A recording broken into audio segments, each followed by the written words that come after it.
served to make sure Black immigrants are being included. So yes, that's how I would approach it. All right, so they say home is where the heart is, but after this session, I think home is wherever a woman is building a global empire. So Nneka, you've brought a piece of Chicago's heart to Abuja and to many African cities. Thank you very much. So ladies and gentlemen, we started this session looking at cities as gateways, but we're leaving this session realizing that we are the gatekeepers and we have the potential to make our cities great. So let's go back to our respective homes or here, wherever it is, and open those doors big and wide. Please, one more massive, windy city-sized round of applause for Nneka. Thank you very much.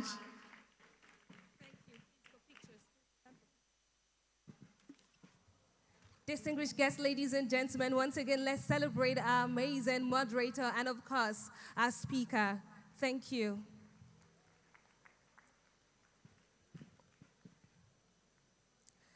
Ladies and gentlemen, we have one special feature for you today, and it's about sustainable innovation in action, ending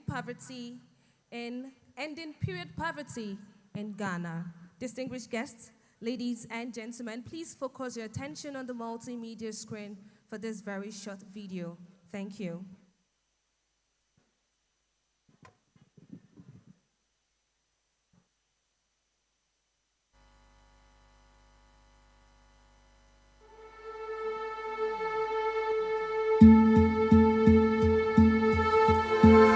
She missed school, not because she wasn't brilliant, not because she didn't want to be there, because she had no pad. Across Africa, millions of girls face a silent crisis, one rarely spoken about, yet quietly stealing futures. Menstruation, a natural part of life, turned into a barrier by poverty, stigma, and the simple absence of what should never be out of reach.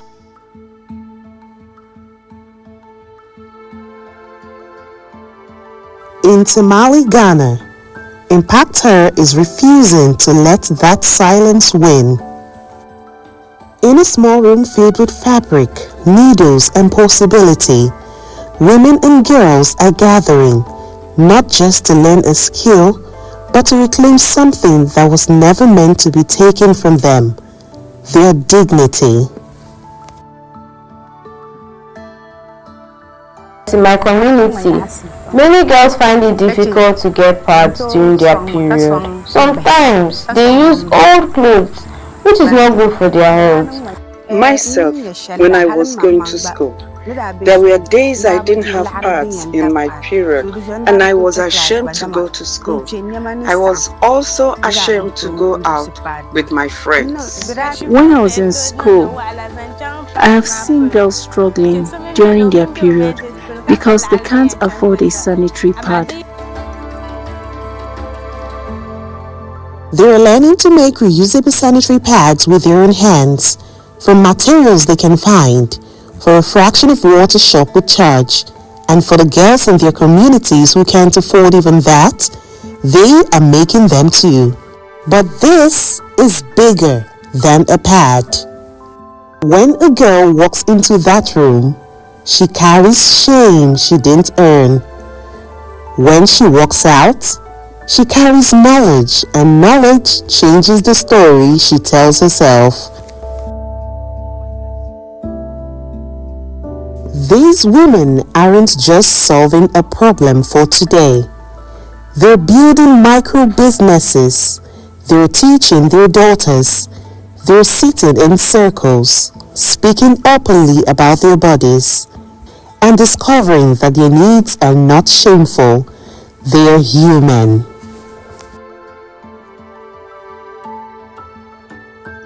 I am no longer ashamed to go out of my house.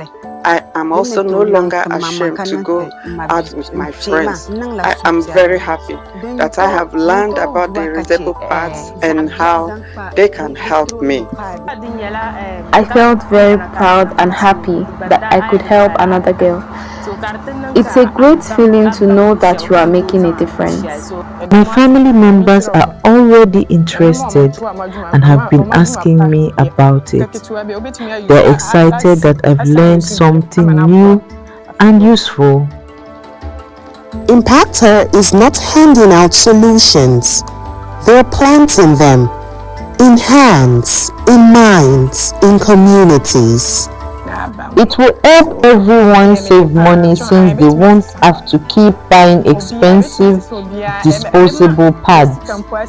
They can use the reusable ones and save their money for other things. It makes me happy because many girls do not have money to buy pads, and this will help them a lot. It makes me very happy. Say thank you to Impact Her for the training. They've actually helped these women in my locality to train. One skill, one woman, one community at a time. This is what dignity looks like when it is built, not given.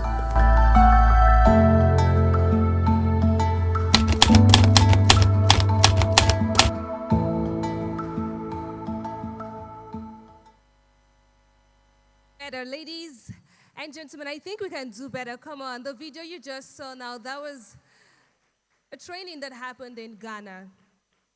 Distinguished guests, ladies and gentlemen, I have a very important task at this moment.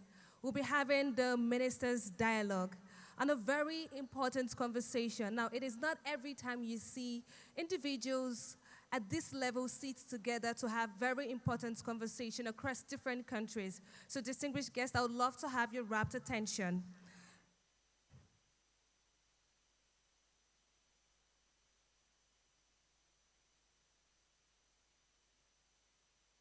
This session will be on leveraging government and cultural tools to advance women's sustainable businesses across global Africa. Distinguished guests, ladies and gentlemen, our first panelist is a steady force in Uganda's push for stronger social protection and gender equality. Her work is best seen as practical leadership, turning difficult issues like gender-based violence, child welfare, and community vulnerability into concrete government action.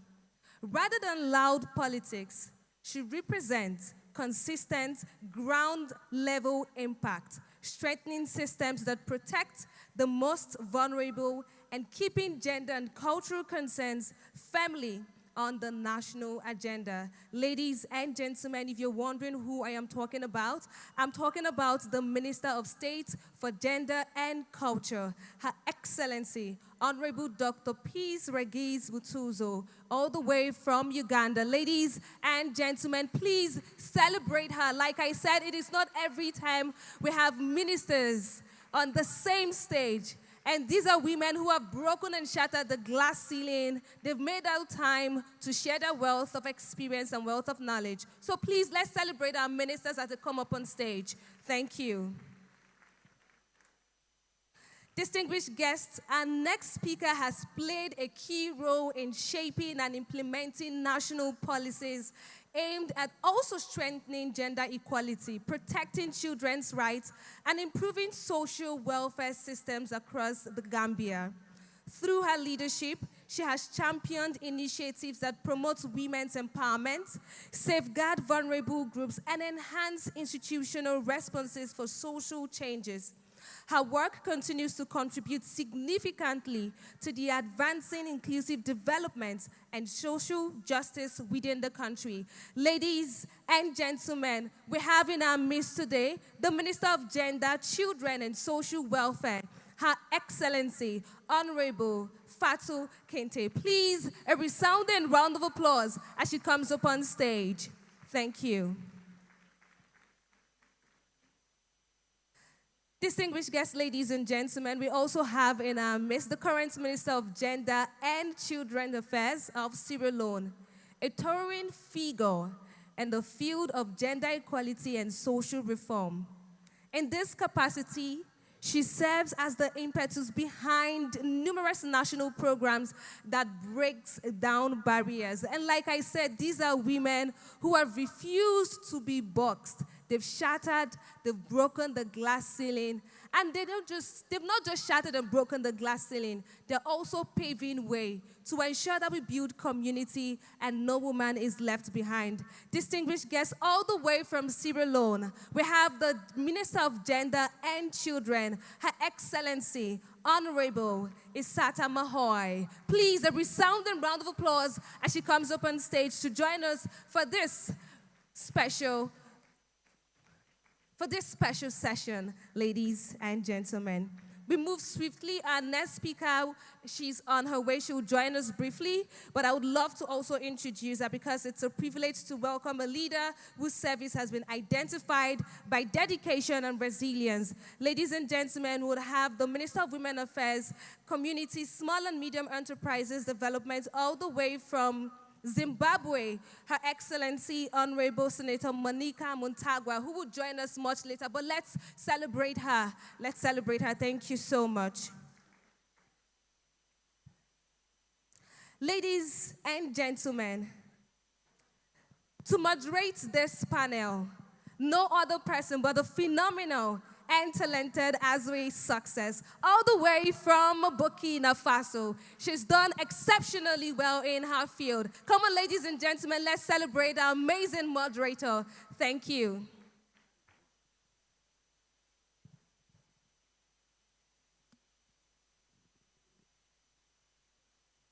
Thank you very much. Do you hear me well? Okay. So from where I come from, I'm originally from Cameroon. I'm a Cameroonian, so I'm a neighbor of Nigeria.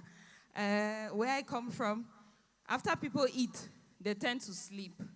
They tend to, start thinking about different things. So I want us to do what we call an energizer, right? Very simple exercise so that our minds and our bodies are awake.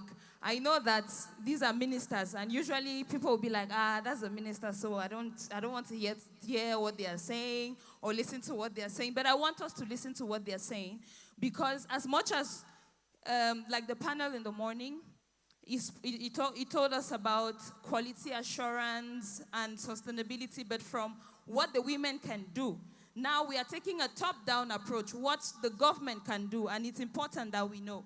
So, simple thing, and I don't know if you know it here. If you're happy and you know it, clap your hands. If you're happy and you know it, clap your hands. If you're happy and you know it, and you really want to show it, if you're happy and you know it, clap your hands. Thank you very much for the energy in the house. So, thank you, Madam Moderator, for the floor given to me, and it's a privilege to moderate this panel with very powerful women. And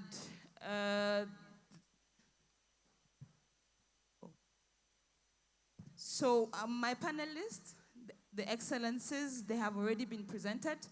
Because of time, I will not present them anymore, but I'll go on to the crux of the matter, right? You're welcome on the panel.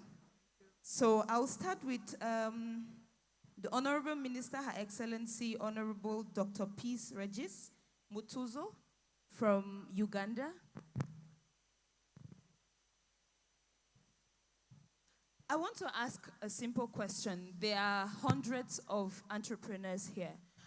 And what they would want to know, I think, which is an important question, is what are some of the opportunities that the government is providing for entrepreneurs, especially women? What are the opportunities that they can seize to scale up their business, not only nationally, but equally internationally, like beyond the borders? What are some of the opportunities that the government are giving to them in Uganda? Thank you.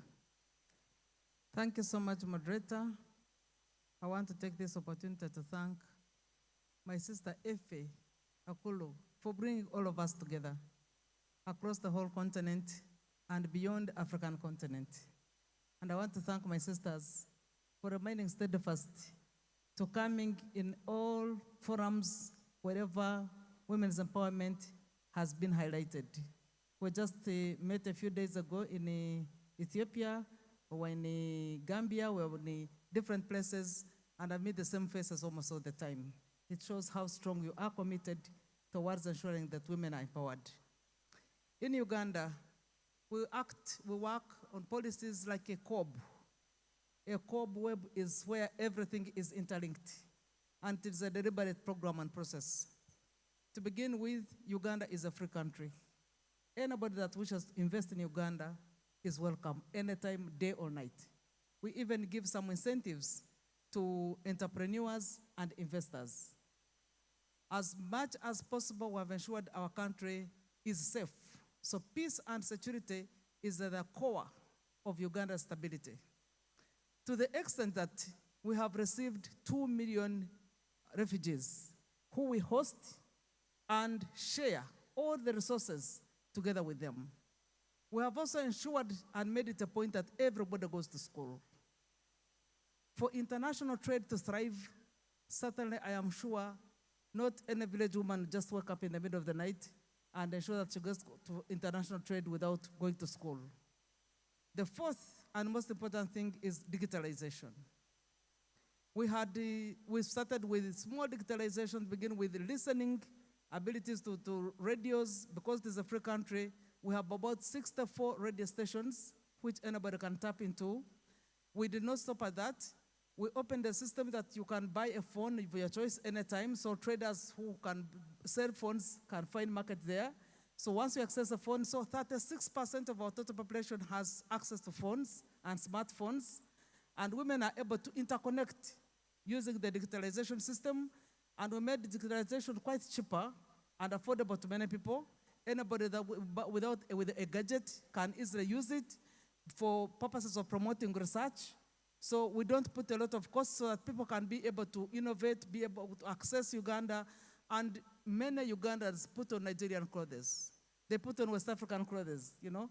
When I reached here, I realized that there must have been a challenge. You are 200 million people. Uganda is 50 million people. We have a lot of food that goes rotting in the market. So we can open borders to ensure that we access your market, while you also access our market to the people who want textile and clothes. So I realize that is an opportunity for us, and we are now venturing into cross-border trade by putting a lot of money into infrastructure development. The Trans-African Railway Line, which we are putting up, will be coming all the way up to Nigeria. It will be cross-boarding up to Kenya, and I think that's a huge investment for women to get up and open up into business. So by and large, I think we are doing a holistic appreciation and understanding and giving empowerment to women. We have an open policy, and that open policy in politics, because that's where policies are usually made. We have a big percentage of women into politics. In the cabinet now, we have 44% of the women in the cabinet, and that is deliberate. We are 36% in parliament, and that is also deliberate. I think that deserves a round of applause from Uganda. Yes, we are 46% in the local government. So I can really assure you that Uganda is up to the game and to the task of ensuring that women are empowered, women are competitive, women are outgoing. I can see my sister, Nesta Vasemera, who I've been in school with from childhood. She's over there. So when we met here, so it gives an impression that we are open-minded and outgoing, and we're able to reach anywhere. The sky is not even the limit. So the policies we have put in place are really sufficient for women to get empowered, to open up the borders beyond what they can just see. They're able to expand the horizons outside Uganda. And now into agriculture, we are now concentrating on STEM. STEM, giving women chances to learn science and technology and innovation. And we even have a fund for it. Whoever has something innovative, you apply for the fund, you get it, and put it into an investment of your choice. When you perfect it, you are good to go.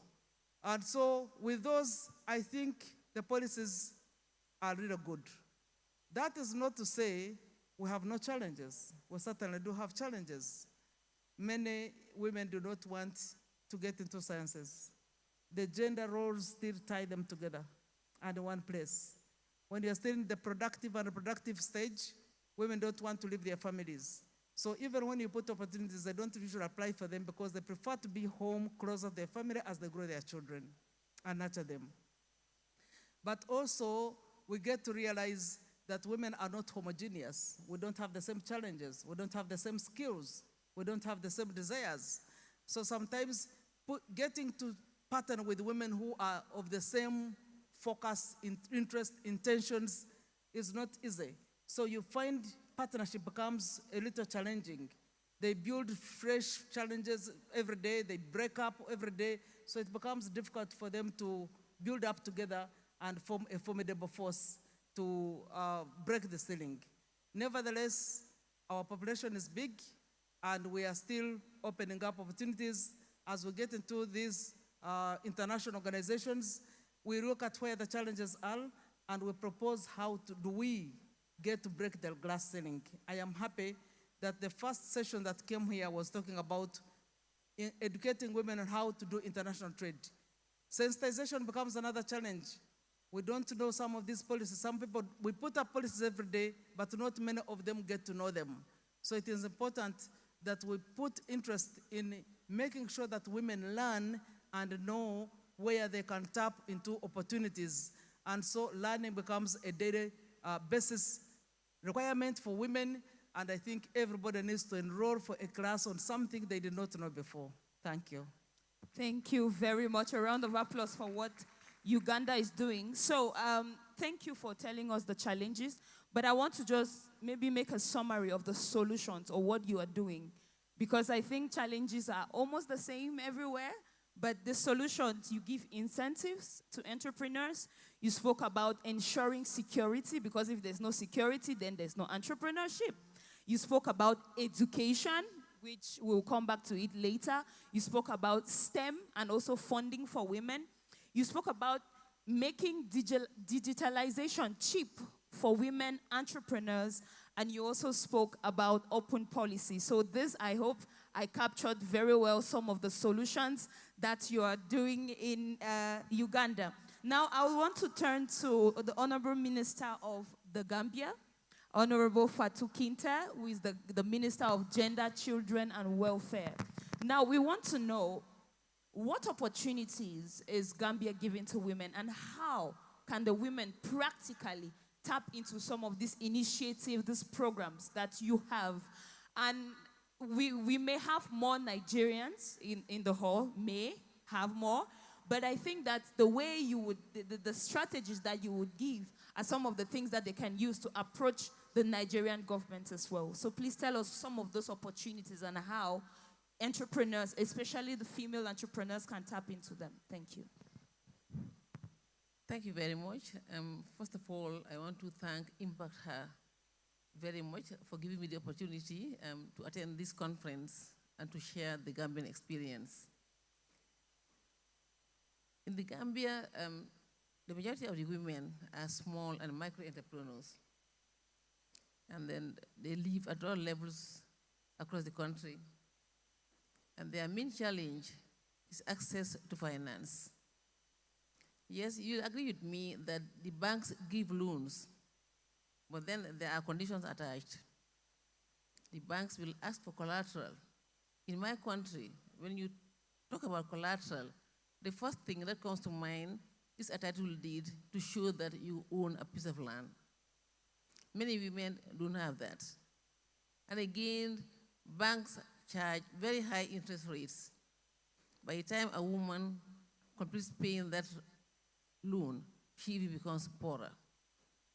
So the government of the Gambia, under President Adama Barrow, has established a Women Enterprise Fund through a legal framework, the first time in the Gambia since independence. And the loans that we give out through the fund are at an interest rate of only 5%. The loans are given out to groups all the groups need to do is just to make sure they are registered, they have a constitution, they have a bank account, and members have TIN numbers and identity cards. Then they can apply for the loan. Once groups are qualified for a loan, okay, what we did, we've established steering committees at the regional level. And once we receive funding from government, the fund is fully funded by the government of the Gambia. Yes. And the committees will look at the applications. The qualified groups applications will be sent to us. And at the level of the Ministry of Gender, Children and Social Welfare, we have established a board. The board will look at the applications and recommend and give approval. The regional committees will recommend approval. Then the national board will give approval. When that is done, the committees, the groups rather, are trained in the entrepreneurship and financial literacy, following which the money is transferred into their bank account. And the interest rate is only 5%. I mentioned that earlier. It's a one-year loan, and for the first 6 months, the groups pay nothing. During the second 6 months, they start paying by installments. All throughout the year, staff of the Ministry of Gender, Children and Social Welfare will follow the groups, mentoring and coaching. And when it's time for payment to start, they'll be informed and they start paying gradually. These funds started in 2020, and as you are speaking, over 80,000 women have benefited, and the applications are still coming in. Come on, a round of applause for the thing. The beautiful thing is that from the Gambia. We are using the group approach, but interestingly, now we are seeing members graduating from the groups and establishing their own business enterprises, which is very, very positive. Meaning, the fund is not only creating employment for women and reducing poverty, but the women who stand on their own and start their own business enterprises are employing more hands, meaning more employment is being created among both men and women. I think that's a positive move of the government. And recently, over 2,400 adolescent girls who have dropped out of school or who couldn't continue school for one reason or the other have also been trained in financial literacy. It was a 12-week course on financial literacy. At the end of their training, they developed business plans. As we are speaking, these business plans are being reviewed. And we are planning to conduct the graduation before the end of May, after which they'll be given a grant. The one for the women is a loan, but as adolescents, we are giving a grant to the tune of $117 million Gambian dollars, which is a lot of money. And there again, these girls will be followed, they'll be mentored and coached to make sure that the money is put into the right use. The government of the Gambia has high on its agenda the economic empowerment of women. The majority of the population are female. And as we all know, no nation can develop if its women are left behind. Just as any other country, the majority of the people who are poor in the Gambia are female. As we always see, poverty has a woman's face. But the government wants that removed altogether. That's why it has come up with policies and legislations to empower women. Women's empowerment, as we all know, women's economic empowerment, as we all know, is synonymous to economic independence. And once women are empowered, families thrive, communities thrive, and the nation thrives. This is the reason why government have put in place policies and legislations focusing on the economic empowerment of women. And we strongly believe that when women are economically empowered, they are also socially and politically empowered. This is the reason why we are focusing a lot more on empowering women economically. We also have legislations and policies on gender-based violence, because we strongly believe that where you want to empower a woman, gender-based violence should be a thing of the past. We have in place policies and legislations which we are implementing through one-stop centers and 24-hour call centers. Again, we also have shelters for victims of gender-based violence and one-stop centers in the main health facilities across the country.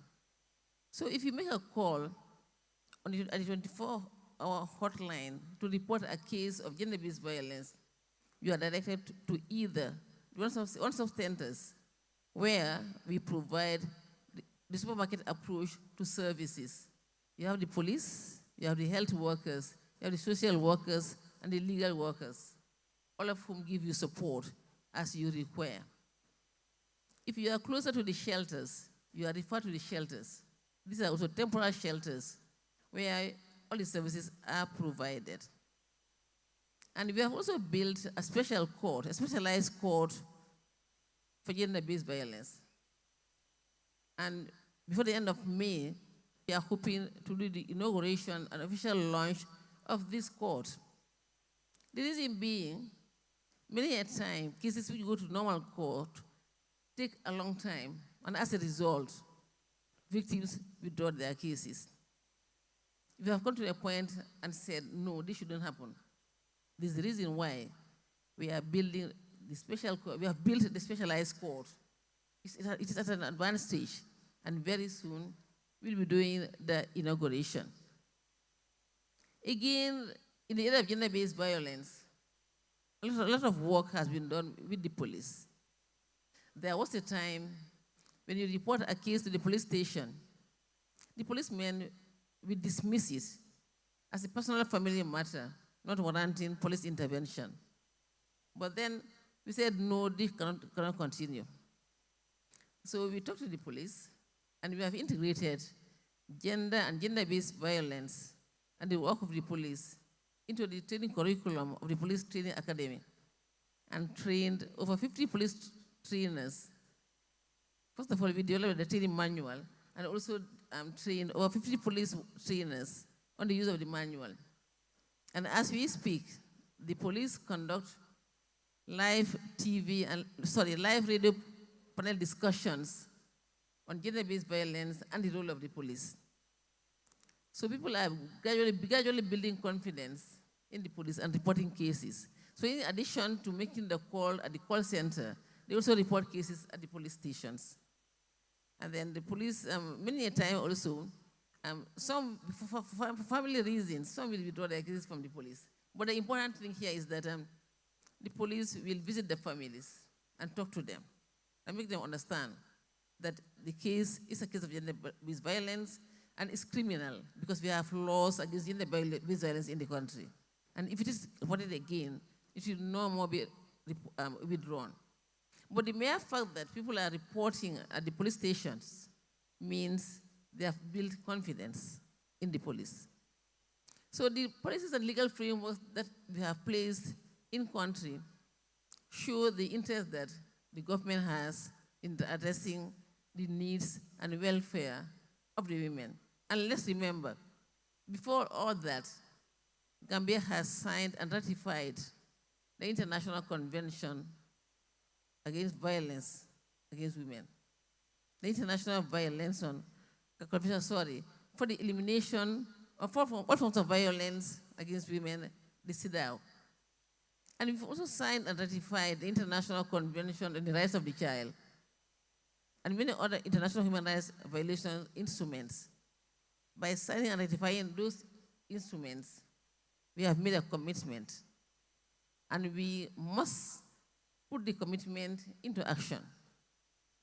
So the development of policies and legislations on women's rights and children's rights is a way of Gambia translating into action the commitment that it has made by signing and ratifying those international human rights instruments. So that's the reason why we have all these policies and programs in place, and we are implementing them to the fullest. In the area of, for the female entrepreneurs, another way another way we are doing to expose them to the international markets is through trade fairs. We are supporting them to attend trade fairs abroad, as well as attend local and international trade fairs held in the Gambia. And one recent thing that the country has done for the Women Enterprise Fund beneficiaries is that we have come up with an app. Initially, it was meant to be a financial app. It's an application. But later, we agreed that the application should carry more than financial features. It has information on violence against women and how to address it. It has information on the Women Enterprise Fund. It has information on health issues, where ambulances are located and what numbers to call if one needs an ambulance. It has information on security issues. It has information on the Ministry of Gender, Children and Social Welfare. It has information on jobs. So we call it the Women's Empowerment App because it has information on all what women need to empower them. It has information on decision-making and political decision-making. And we have trained a lot of women across the country, in all the regions, on the use of the app. And now we are planning to roll out the app. The app, it's on audio, in English, and also the main local languages. Only two of them for now, Mandinka and Wolof. But it is a pilot at the moment, and in the rollout, we'll include more features and also make sure that it covers all the languages spoken in the Gambia. For now, it's very popular. The women who have it in their mobile phones can sit down in their kitchens or in their bedrooms and have access to all of this information. And the important thing is that they can also network with other women entrepreneurs, both locally and internationally. Thank you very much. Thank you very much. A round of applause for a lot that the Gambia is doing to encourage women entrepreneurs and even fight against gender-based violence. I'll come back to some of the things that you have raised or some of the issues. But before we move forward, I want to invite Her Excellence, Honorable Senator Monica Mutsavangwa, who is the Minister for Women Affairs, Community, Small and Medium Enterprises Development of the Zimbabwe. Please welcome her as she comes up stage.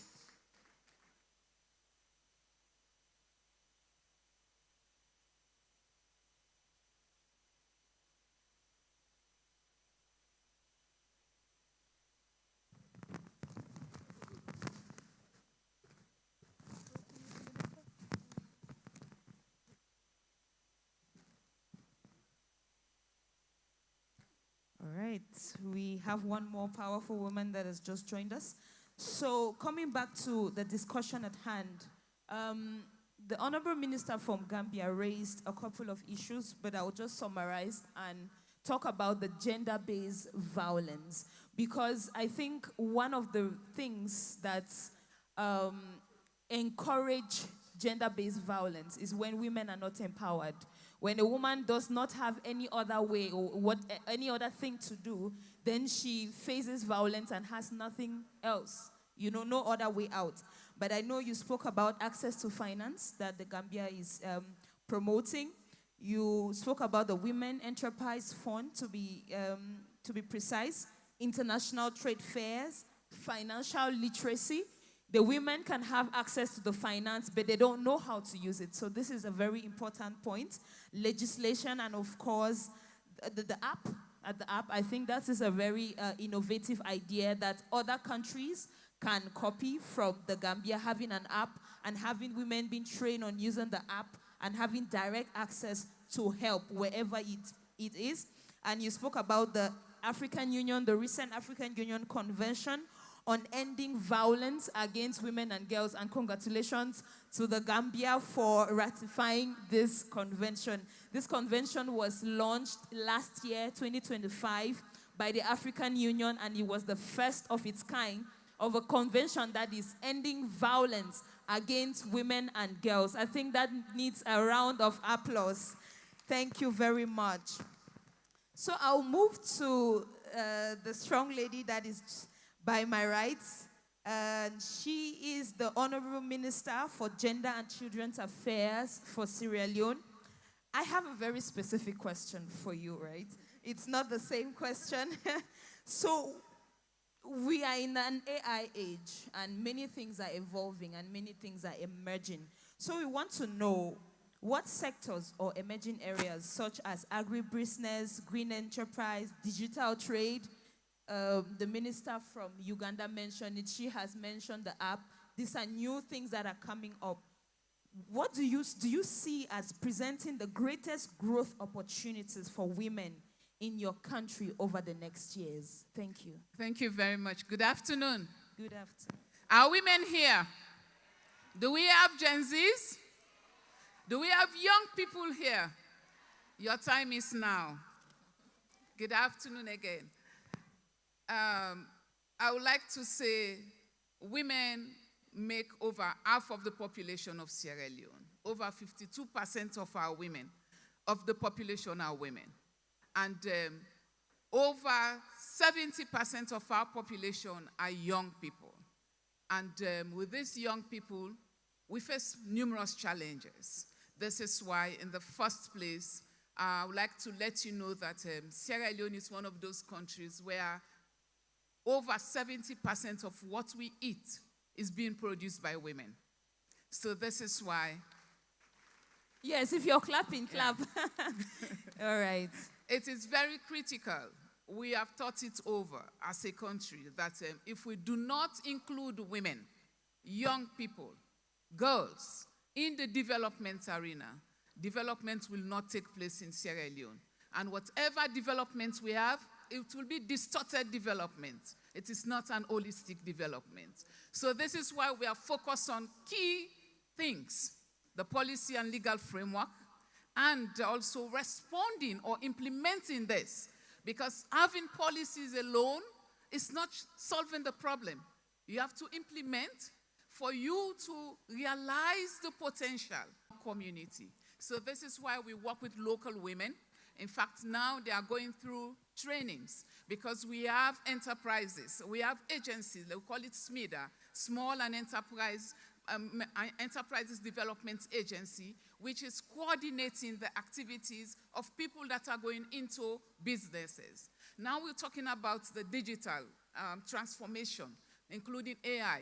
I would like to tell you also that the youngest minister in our cabinet is the Minister for Innovation and Technology, and she's a female, the youngest. Her name is Salimata. So it tells you that we have the environment for young people to thrive. There is also the political will from our leadership, wherein the leader of Sierra Leone ensures that women or girls take center stage. We have been training women on digital innovation. There is a policy for STEM, women in science, technology, engineering, and science. So this particular policy is focusing on getting young people to go to the university with scholarship. They don't have to pay anything because they are into the STEM. We want this particular aspect for women to be involved in the technology area so that they can help change mindsets. We have a very young population coming up. Now it's technological change. Women need to compete. Young people have to compete because you cannot have a young girl in Sierra Leone who cannot compete with a young girl in Ghana because Ghana is also focused on technology. So we are learning. We are exchanging ideas. We are borrowing from other cultures, from other countries, because when you strive to educate your people technologically in the digital age, it will help create change that will be sustainable, because sustainable development is critical. That is why even the AU 2063 agenda says inclusion. By including everybody, you don't have to leave anyone behind. You look at women with disability. There is an opportunity for them in Sierra Leone to be able to participate. And we are also focusing on getting them to be able to understand technology. Because once you leave a population like that behind, it means it is also distorted. We want everybody on board. I know time is up, but there's a lot that we need to talk about when it comes to technology. And the reason why it is very much important, and it resonates with the theme that we have, reinvent, rethink, is because this is a time for our young people to realize that it is only them.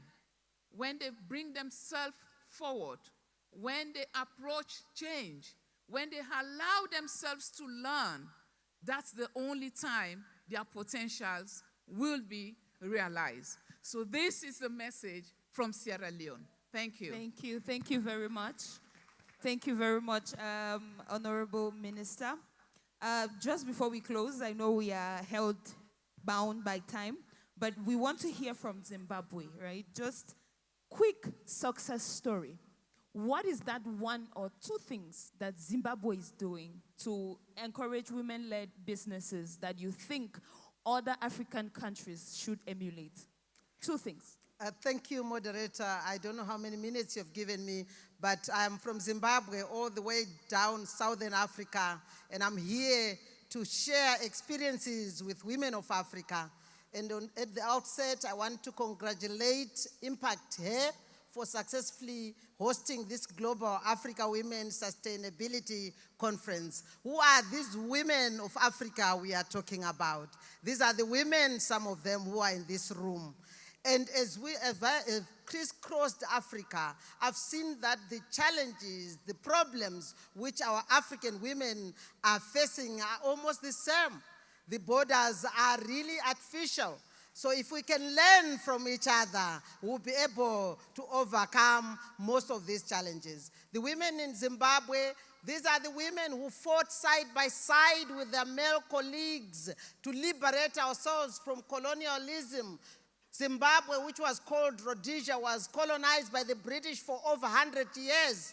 And the black people of Zimbabwe came together and said, the young people, the young generation came together and say, we have to fight to be independent. And the girl child was next to the boy child. So when we ask for gender equality and women empowerment, we are not asking for charity. And as women of Africa, Africa Union, we know they worked so hard for Africa to be where they are, where we are. We should instill confidence in each and every young girl out there. This is our continent. We can make it great. We have got a lot of advantages. The youth dividend, the mineral resources which we have. So what are we doing in Zimbabwe? All the women are being given training, business, entrepreneurial skills. We also know that a lot of our mothers out there, they are the ones tilling the land. We have got fertile land in Zimbabwe, and the climate has been quite good. In terms of agriculture, Zimbabwe is doing extremely well. What is that we have done as government? Empower the women farmer, give them what they need, the inputs, fertilizer, seed. Make sure that you put irrigation, the dams. Make sure that you drill boreholes. We do not want our mothers to bring up children who are malnutritioned. So we have come up with village business units. We've got 35,000 villages in my country, and President has gone to each of these villages and drilled a borehole and also what we call a village business unit, so that at least our children are fed with the right food. As a country, we have also managed to be self-sufficient in terms of food. Many years ago, we were importing food from all over the world, in Asia, in Brazil, in Mexico. But because of the women who are in agriculture in my country, we've managed to be self-sufficient. We don't import any food anymore. We've got women in mining. Our women in mining have done extremely well. Zimbabwe has got a record production of gold. So much that our currency, our local currency is anchored on gold. And who are mining that gold? Because our gold is on the surface. Our women just literally go with their picks and shovels. And they've really made Zimbabwe have a record production in gold. These women need to be supported. These girls out there should not be left to feel like their inequality should be.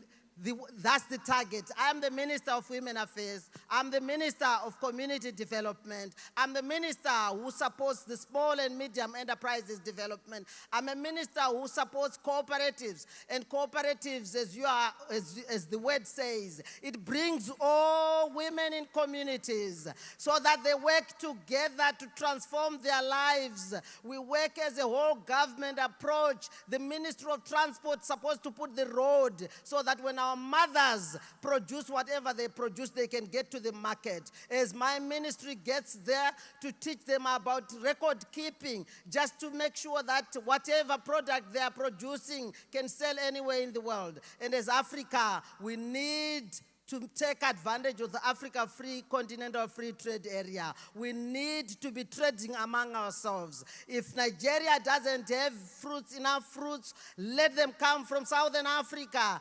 If Uganda needs gold, let it come from Zimbabwe. So the idea is to support the women. They've proved they can do it. So I want to instill confidence in the young people who are in the room. I am a young person who told myself at the age of 15, I grew up in Rhodesia, in a colonized Rhodesia where the black person was not given an opportunity. And I told myself I had a role to play. I joined the struggle, the liberation of Zimbabwe as a 15-year-old. So we can do it as girls. We are not asking for charity.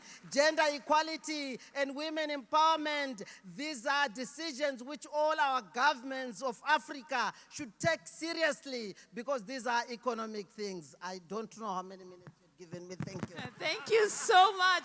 Come on, a round of applause for that powerful speech. I think that was very powerful to close our session, but just before we close, the minister from the Gambia wants to correct something so that we don't have the wrong information. You have the floor. Thank you very much. Point of clarification, the Gambia has signed and ratified the International Convention for the Elimination of all forms of violence against women, the CEDAW. For the African Union Convention on Violence Against Women and Girls, we signed on the 11th of July last year. And my ministry has done the cabinet paper. It has been approved by cabinet.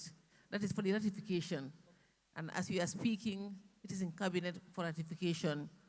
Me and my team are pushing very hard. So it is ratified by the end of May. So we'll be the first country to ratify. That's what we are pushing for. All right. Yes. Thank you. And I also want to say that one very important thing is that the Gambia, small as we are the fourth most peaceful country in Africa. And I think that's important. If businesses are to thrive, countries must be peaceful. Once there is peace, then comes development. Thank you very much. Thank you very much. Thank you very much, honorable ministers, for sharing your experience. Please, can you come forward for a group picture? But if you do not hear anything at all, like they were just talking, just keep these 5 points in mind. These are things that are being done in different countries. There's funding, there's financial literacy, there's policy frameworks, there's digitalization, and there's empowerment of women to serve local and international markets. Thank you very much for listening to us.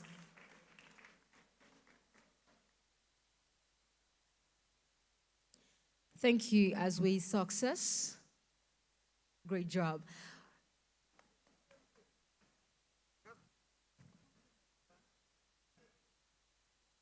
All right, so we're having the convener and the president right now for the group picture with the ministers of this particular panel. Now, I'd also like to make this quick announcement while this is going on. You have the privilege to fill the seats in front of you. So please move forward and fill up the VIP seats in front so you get a clear view. And remember, while you're doing that, have your bags with you. Every property that you're here with, please bring them forward. We will not be responsible for anything that goes missing. Of course, let's do that politely. Let's do that calmly, because these are attributes of global women.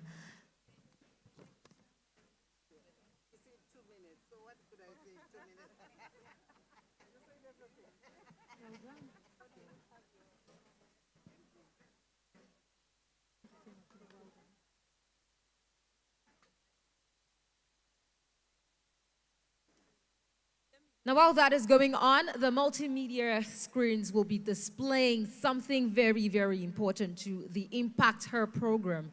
If the media team is also ready, I would like that we take up this particular video. Please, let's hasten up the process so we can carry on. We would like to be out here in no due time, and I'm very excited to know and to let you know that we'll be wrapping up today's program sooner.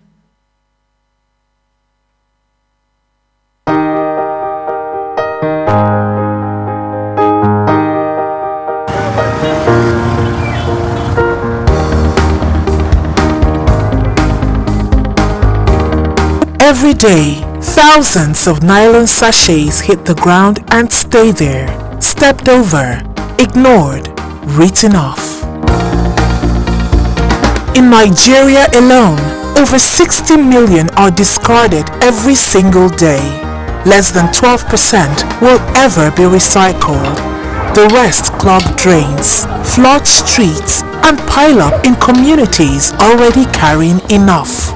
In Chibiri and Wuru, Abuja, Impact Her looked at that waste and then looked at the women living beside it and saw the same thing in both. Potential overlooked. Impact Her brought women together and taught them plastic weaving, collected discarded nylon sachet, cleaning them, stripping them, weaving them, until what the world threw away becomes something beautiful, something useful, something worth buying. My name is Comfort 80. I'm from Akwa Ibom State, but I'm staying in Chiburi here. I'm very happy to join them because for me to see them use pure water leather to produce what I'm not expecting in my life and what I not see, I always bring the pure water through the leather. But as I hear said leather they use, I'm very happy. I feel excited because this bag is my first bag. Anywhere where I go, I don't go with this bag. Even the training where I go inside town, I go with this bag to show them say this is the first work where I do. My name is Ado Tukuba. I'm the woman leader of this group. So we are living in Chibiri, and the way they start with us, we like the way Impact come bring this business for us. We are very, very happy. See, we started like play, but now we are growing up. They bring big blue for us. We are growing up now and we are so happy. Thank you to the organizers of this event. We thank you very, very much for bringing the work to us. It's better than sitting at home and doing nothing. Now, if you have the wood, you can sit and work and make bags. It's better than sitting. This bag will show them say this is the first work where I do. My name is Ado Tukuba. I'm the woman leader of this group. So we are living in Chibiri, and the way they start with us, we like the way Impact come bring this business for us. We are very, very happy. See, we started like play, but now we are growing up. They bring big blue for us. We are growing up now and we are so happy. Thank you to the organizers of this event. We thank you very, very much for bringing the work to us. It's better than sitting at home and doing nothing. Now, if you have the wood, you can sit and work and make bags. It's better than sitting and doing nothing and just with their own hands, these women turned plastic into fabric, fabric into bags, bags into floor mats, and all of it into income. Real income already flowing into households that needed it. My name is Jamila Jibril. Since I started, I enjoy doing it honestly. For now like this, I even sew bag.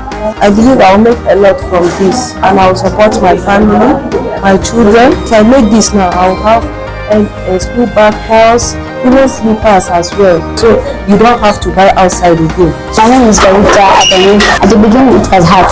I thought I cannot even do it. But at the end, I love to work very well. Anywhere I go, I know I have something doing. I can do something.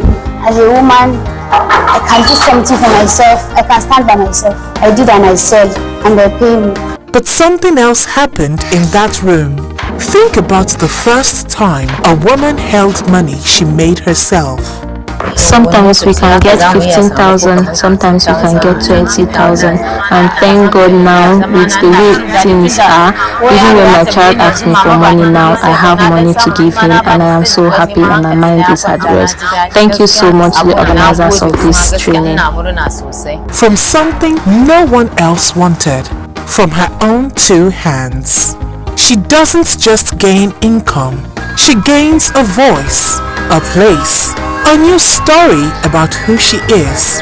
From Chibiri to Wuru, these women are not waiting to be saved. They are entrepreneurs now selling, earning, building, and teaching their daughters that what the world discards can become the foundation of everything. One sachet, one thread, one woman at a time. A future woven from what the world threw away.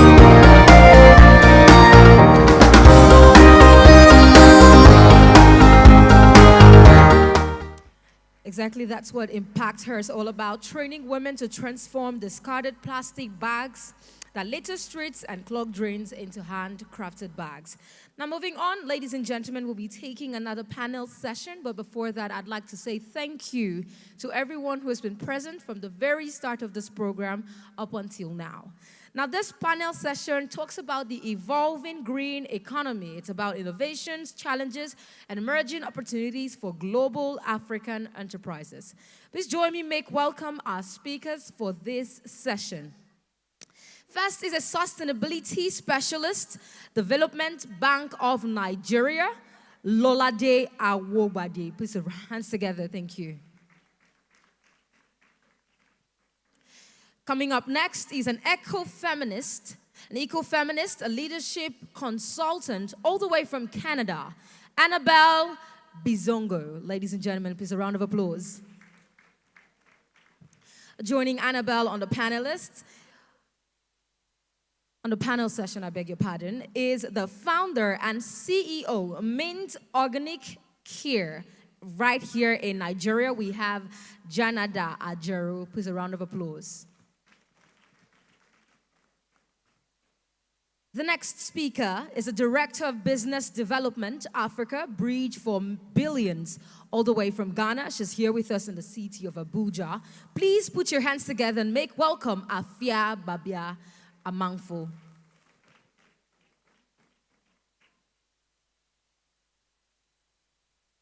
And our moderator is a broadcast journalist all the way from News Central TV.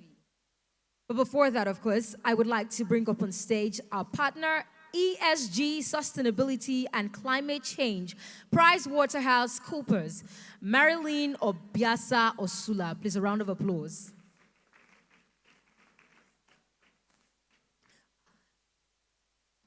Welcome, beautiful ladies. And our moderator for this session is a broadcast journalist from News Central TV. Please put your hands together and make welcome Bettina Nweli.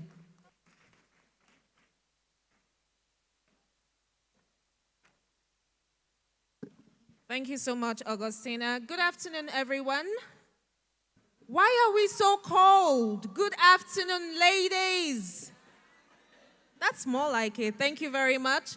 My name is Bettina Nweli. I am a reporter with News Central Television, which happens to be the best TV in the world. Thank you very much. We have a fantastic lineup of speakers here, and we're going to be talking about the evolving green economy, innovations, challenges, and emerging opportunities for global Africa enterprises. Now, first of all, I will start with Lolade Awobade. I think I took her by surprise. No, you didn't. I stay ready. Good afternoon, everyone. All right, Lolade, we are speaking to the women today. My first question, because I have been told that we are short of time, what business practices are making African enterprises more competitive in the green economy? Thank you so much for that question, Bettina. At DBN, we focus, first of all, DBN is Nigeria's development finance institution. We are focused on MSMEs. We have a big heart for women at the bank. And the way we lend, so we lend to women-owned businesses. And the way we do this is not directly. So Bettina, you cannot come to DBN and knock on the door and say, Lolade spoke yesterday, I need loan. No. Bettina, you would go to, give me a bank. Who'd you bank with? Jesus Bank. Jesus Bank, wonderful. So you're lucky. DBN banks with Jesus too. So you'd go to Jesus Bank and say, hey, Jesus Bank, I know that you're one of DBN's banks. I need to get a loan. I'm a women-owned business. I own my business. I'm a woman. And DBN has set up with banks all around Nigeria special concessionary products, right? So that you can go and get a loan and it will be cheaper than normal, right? So essentially, that's one thing that we do in terms of women accessing finance. But we also understand the market and know that it's more than just, being able to access finance. So what we have done, and it's actually a trend globally, is that we equip women with different skills. Oftentimes, women go to banks and if they want finance, if that's what they want, they don't really get it. Because sometimes as women, we don't show up the way we're supposed to. Maybe in our books, maybe with our business plans. And banks are not usually convinced. Because even if the business idea is A+, sometimes there's the fear. And women are risk averse. So one of the things that DBN does is we provide capacity building. And so we have specialized courses, we have online courses, and we've seen that this encourages women to do better when they show up with the banks. And it's also a global trend, like I said. Another thing is in terms of the diversification of the actual funding, right? So DBN is a great example of how women can set up their businesses and, mix or blend their sources of finance. You can come to us for concessional finance. You can raise from family and friends. Or you can go out there and get investors. Now, because women oftentimes have businesses that are close to heartbeat sectors, this intertwines nicely with sustainability and ESG.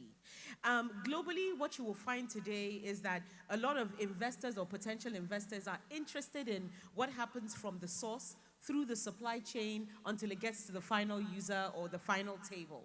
And we find that women are in a lot of these businesses. We have a fantastic entrepreneur on stage with us today. And one of the things that are really getting investors to put money down on the table that we've seen, not just in Nigeria, but again globally, is when the women are able to show that they're being honest with how they have sourced for their goods, and that brings us into sustainability. So it's about the sourcing practices, showing that, look, as a business owner, I'm also giving back to my community. These are all data points that ideally should be in those business documents. Because when you go to a Jesus Bank that banks with a DBN, Jesus Bank will say, wow, I have an investor who's interested in helping you along this journey. So I'll pause here. I don't want to go on too long. Thank you. That's fantastic. Thank you very much, Lolade. Let me go over to Annabelle. As the economy continues to evolve, what kind of leadership mindsets do women entrepreneurs need to thrive in sustainable industries?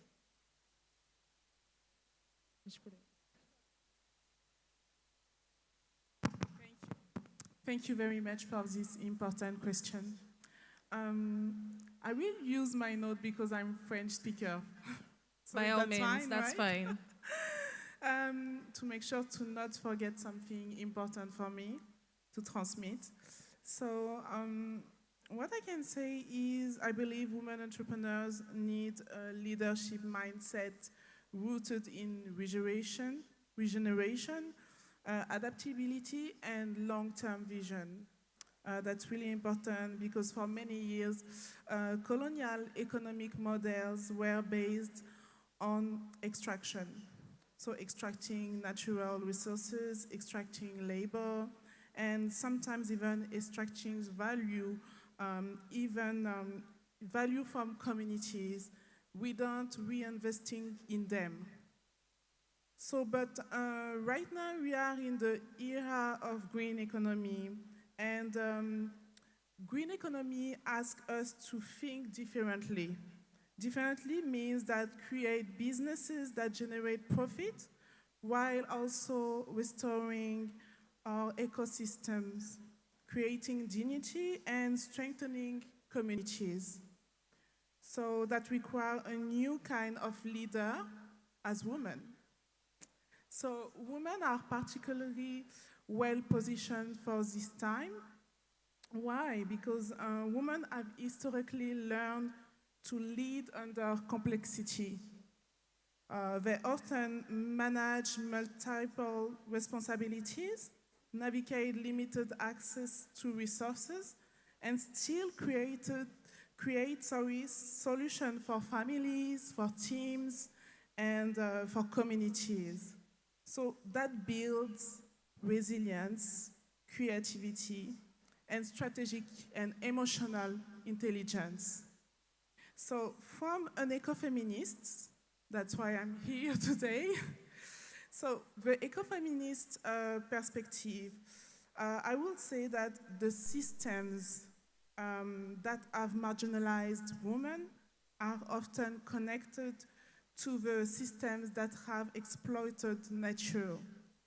So there is a connection between women and nature, since women was placed as a secondary sex. So when women lead, they can bring another logic, one based on interdependence rather than domination.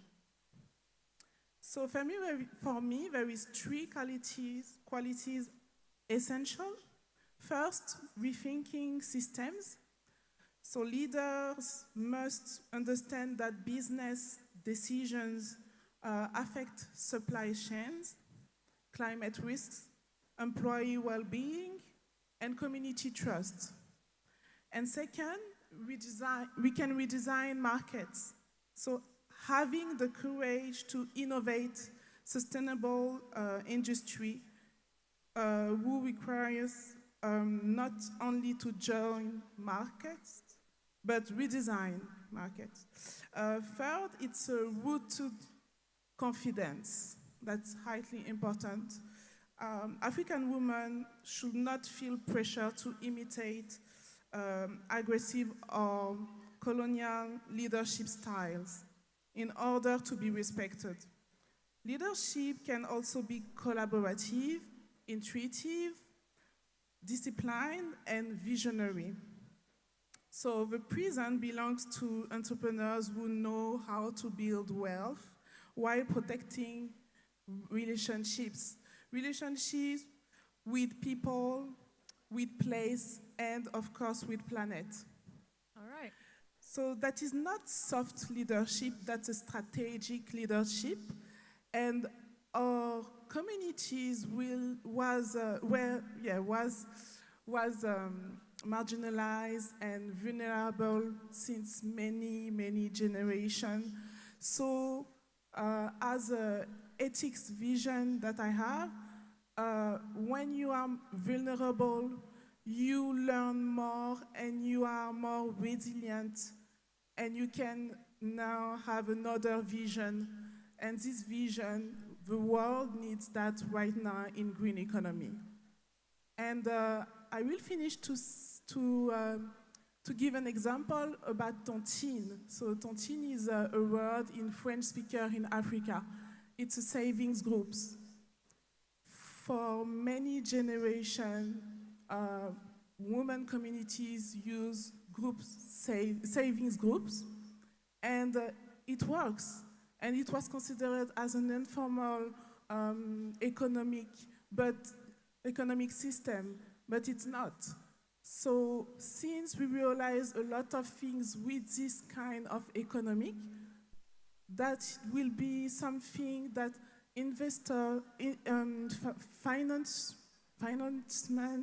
financing, sorry, the funder Okay. All right, thank you so yeah, much. Founder can trust in that.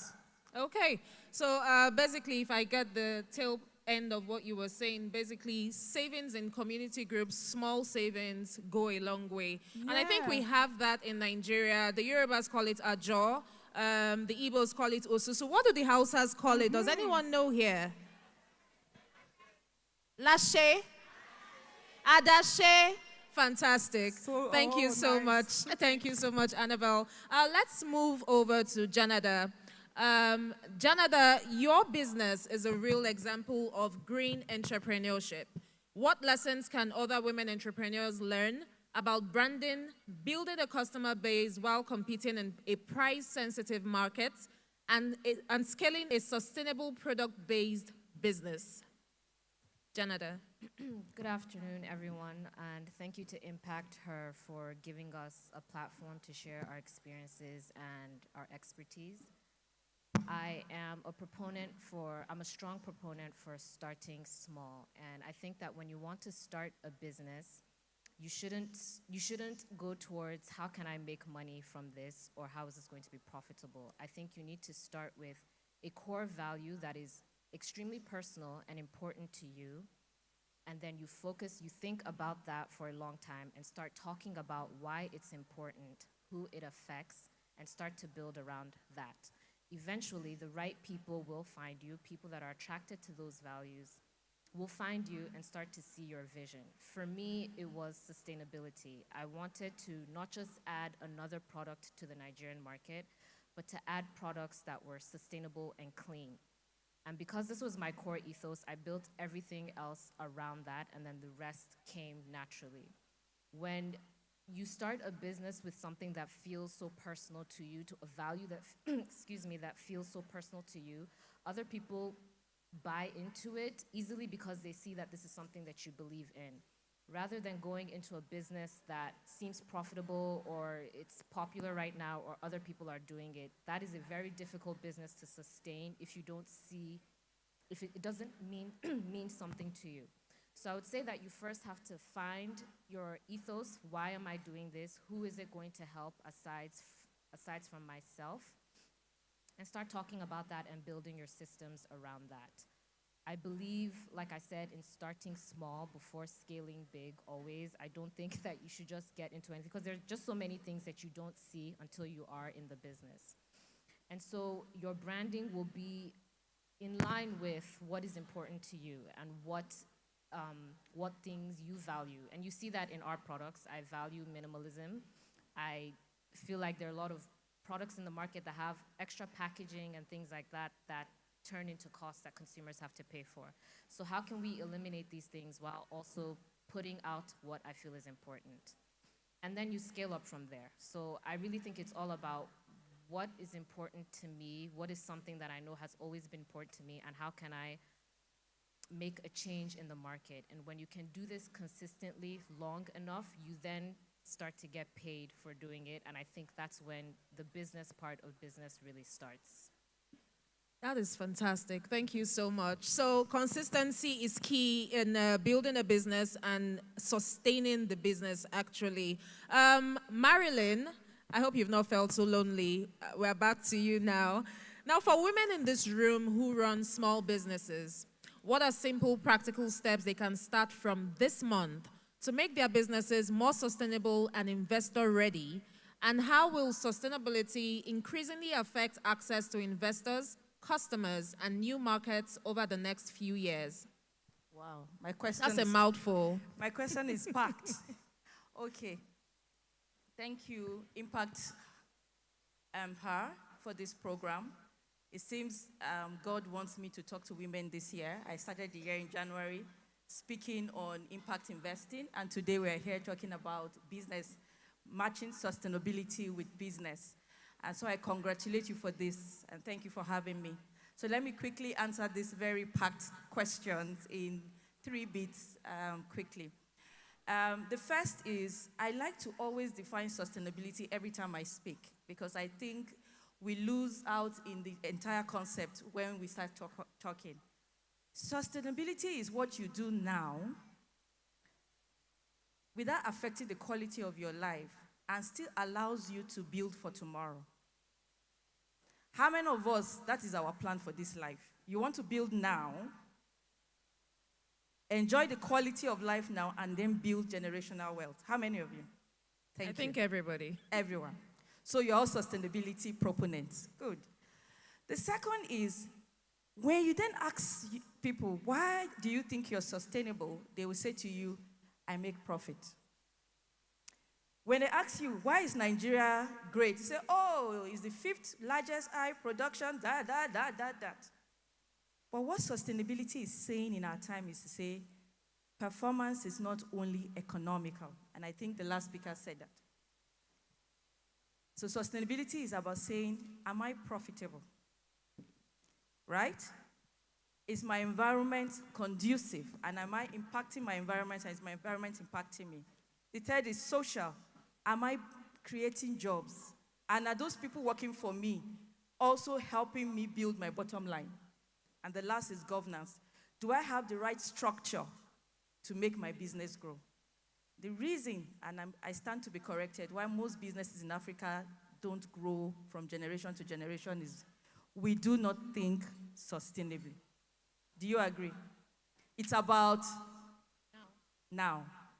And if you are able to think sustainability, and you know we have very short time, you are able to get to that point where you are able to build your business.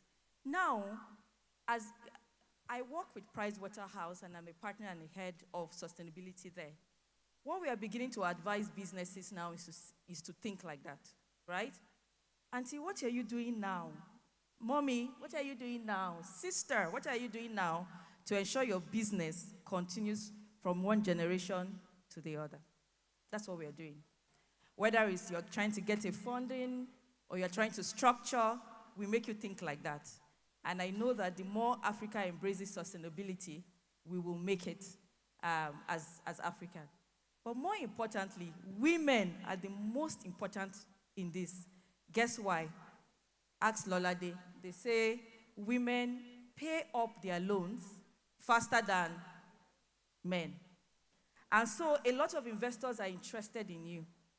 And there are opportunities in sustainability. We talk about the green economy. How many of us have heard about solar? You know you can do solar business now as a woman. Yeah? You can sell solar panels, you can do solar business. There's also the circular economy where we are recycling plastic bottles, we're recycling fabric. We're recycling to make money. There's money in it. I know it used to be about 150, I think, tons for plastic. I think now it has gone higher. There's a lot of money, there's a lot of opportunity. We don't have time to explain that. And then the last is the blue economy. Now, everyone is going to fishery, farming, a lot of tourism as well.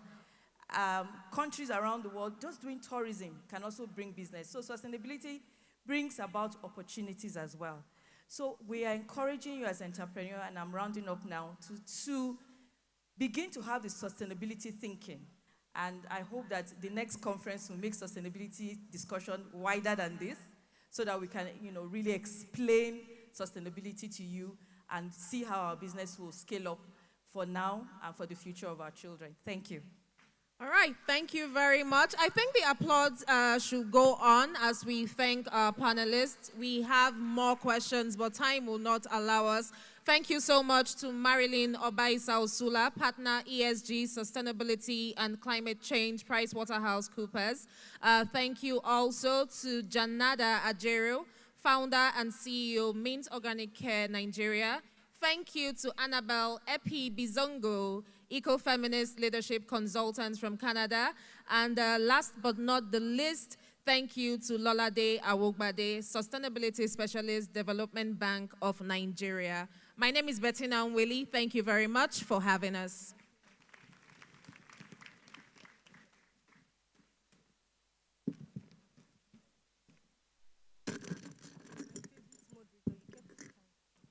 Distinguished guests, ladies and gentlemen, please let's celebrate this beautiful panel that we've had here today and celebrate Bettina, the wonderful moderator. Thank you. We'll move swiftly to a video that I would want each and every one of us to watch. So I would crave your indulgence to please focus your attention to the multimedia screen. It's about sustainable innovation in action. Women powering Africa from darkness to light. Ladies and gentlemen, distinguished guests, please focus your attention on the multimedia screen for this short video. Thank you.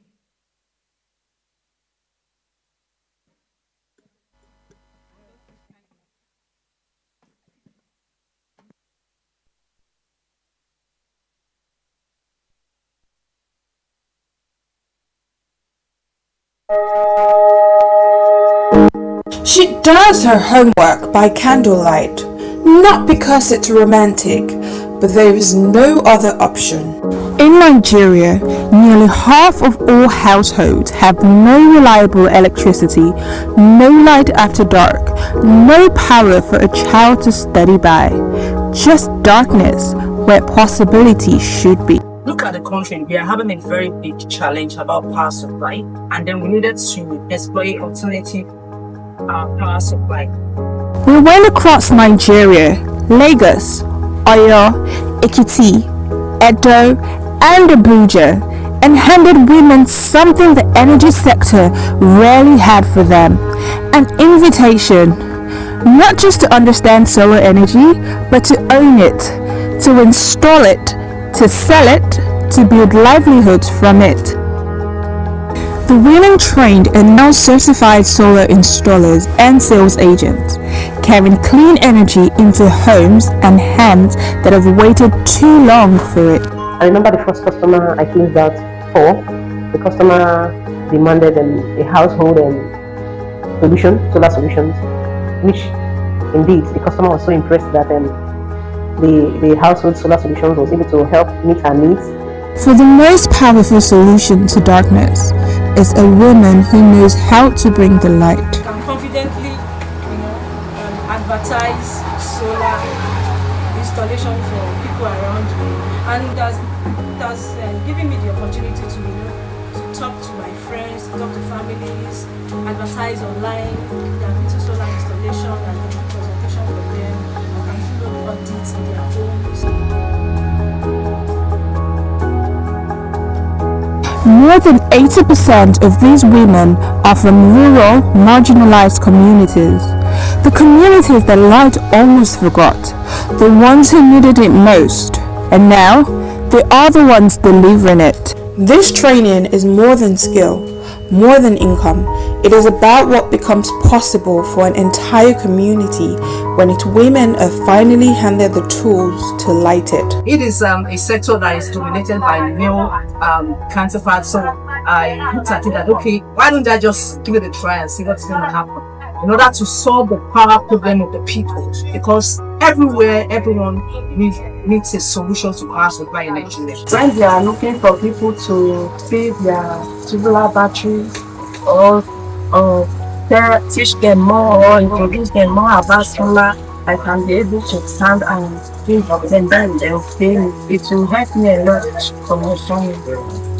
Being able to understand market assessment, being able to also understand how to market and sell the solar products. Workshops that can run after dark, children who can study past sunset, communities that can finally grow into the hours the darkness once stole.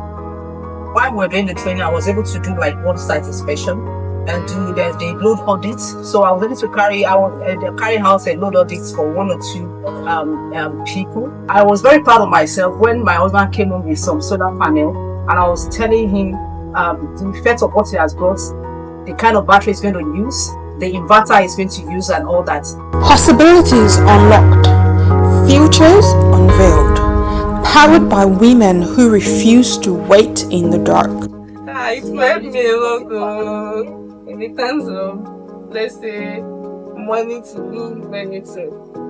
With this training, I've been able to, I can carry out a load audit for myself, for my family, for neighbors around, and for my clients. The training, the solar training, opened my eyes to opportunities in renewable energy. And it also opened my eyes that there are a lot of opportunities untapped in the renewable energy industry. I will thank Impact for this sponsorship. I'm really very grateful because it's something that I've been looking forward to for years. And finally, when I got it, I knew that no, this will pass by. I have to come for the training. Impact her and B-Box, because when you hand her the light, she lights the entire community's future.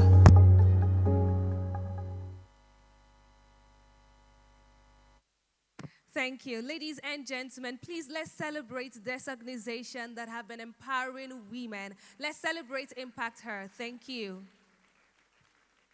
Distinguished guests, ladies and gentlemen, we'll move swiftly into a very short ministerial speech.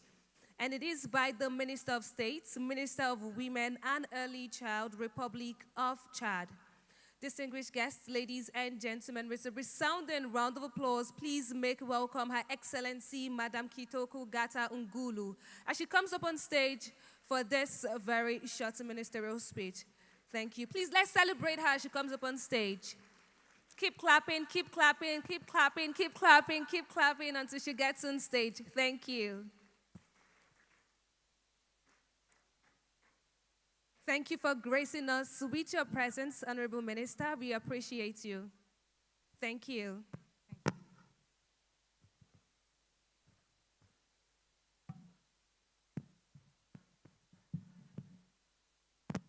Distinguished ministers, mayors, honored guests, and above all, the women who build, who endure, and who rise. I would like to take this opportunity to acknowledge my dear sister, Efe. Years ago, during my time as ambassador to the United States, I met a remarkable woman who will become like a sister to me.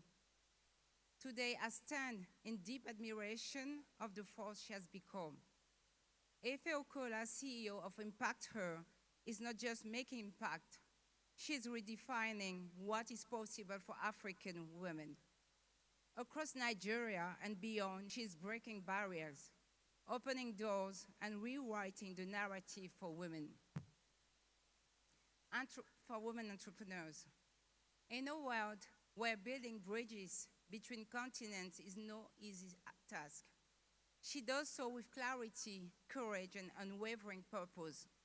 Her leadership is bold, her vision is global, and her commitment to Africa is unshakable. What she's building goes far beyond opportunity. She's amplifying African excellence, elevating Made in Africa to the global stage, and ensuring that Africa is not waiting for a seat at the table but creating its own. Efe, your work is so powerful. Your impact is undeniable, and your legacy is already shaping the future of our continent. I would like to tell you how proud I am of you. When I stand before you today, I stand as a Minister of State, Minister of Women and Early Child of Chad. I do not stand alone. I carry the voice of all the Chadian women. I stand with the women in Chad who rise before dawn to braid hair, sell grain, and pay her children's school fees, all before the city wakes. I stand with the young woman in Mongo, which is one of the 23rd provinces of Chad, who has never seen a formal training center, yet whose hands produce beauty, sustain families, and quietly carry an entire community. I stand with the women of the Sahel, women who have known drought, displacement, and conflict, and who, despite it all, have never stopped building. The Chadian woman is not a symbol of vulnerability. She is a monument of resilience. She is not waiting to be saved, she's waiting to be equipped, to be connected, to be seen. In Chad, women represent over 52% of the population. They account for the majority of our agricultural labor, our informal businesses, our community health systems. They are the invisible infrastructure of our nation.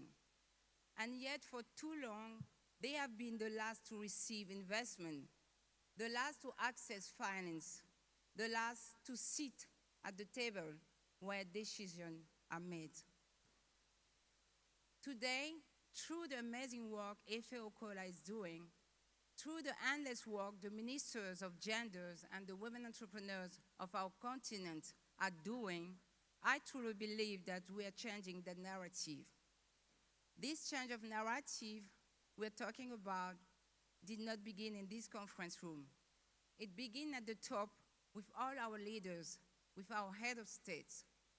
In my country, Chad, it began with the Marshal of Chad, Mahamat Idriss Déby Itno, President of the Republic and head of state, a leader who understood from the very first day of his mandate that no nation can rise while half of its population remains behind.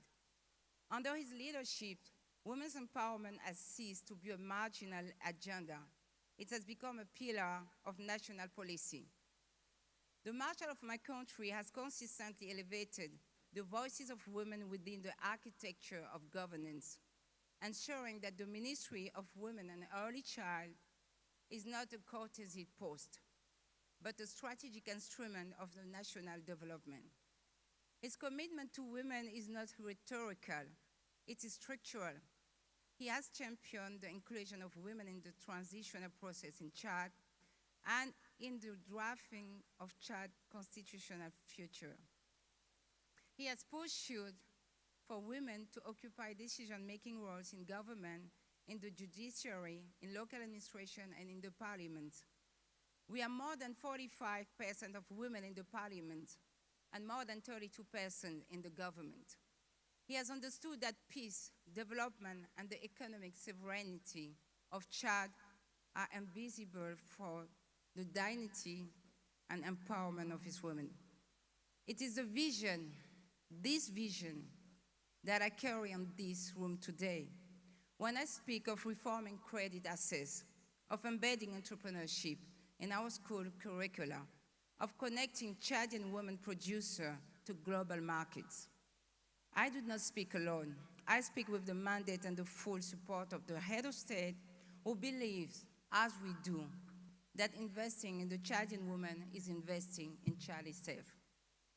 To my Marshal of Chad, President of the Republic, your women are here, we are standing, we are building, and we will not let you down. This conference, this platform, this moment we are in today is not ceremonial, it is strategic. When institutions like Afreximbank, the International Trade Center, and the African Union gather in the same room with women entrepreneurs, with government ministers, with mayors from across the diaspora within the continent, that is not a coincidence. That is architecture. That is what we call architecture. That is the deliberate building of a new ecosystem for Africa. I am here because I believe deeply that the Sustain Her model of the NGO Impact Her we have seen here in Nigeria holds transformative promise not only for Chad, my country, but for the whole Africa. Eco-friendly products made by women's hands sold on a global platform like Amazon. This is not a small idea, and I would like to congratulate Impact Her for that. This is a paradigm shift. This tells the Chadian women and the African women, your labor is world-class, your product belongs on the world stage. And we, as government, we must be the bridge to that. As ministers of our countries, we hold the tools that no NGO, no private sector actor, no international institution can replicate. Policy, law, cultural legitimacy, and the public trust of our people. We can reform lending regulation that exclude women without formal collateral. We can embed entrepreneurship training in national curricula starting in primary school. We can sign sister country agreements that open export corridors for women-led SMEs with Latin America, Asia, and within our continent. That is the South-South collaboration. We can stand before our parliaments and say, investing in women is not charity. It is the highest return economic policy we possess. In Chad, my ministry is committed to building not just programs, but pipelines. Pipelines that take women from vocational training to production, to market access, to financial inclusion, and back into her community as a mentor, as an employer, and as a leader. To every Chadian woman and every African woman watching from here, reading or hearing this word, also wherever you are seen, you are valued. You are the reason why we are here in this room today.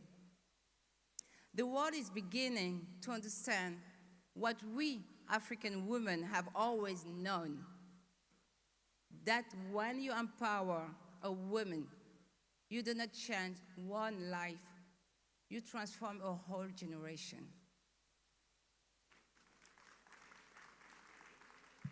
Thank you. The Chadian woman, as I speak on their behalf today, has survived the impossible, despite all those conflicts, despite all those droughts. Now, I believe it is time to give her the possible, but also to give to all the African women here in that room and the whole continent the possible to make Africa a successful continent. May the Lord bless our leaders. May our continent be blessed. May the women of Africa be blessed. Thank you.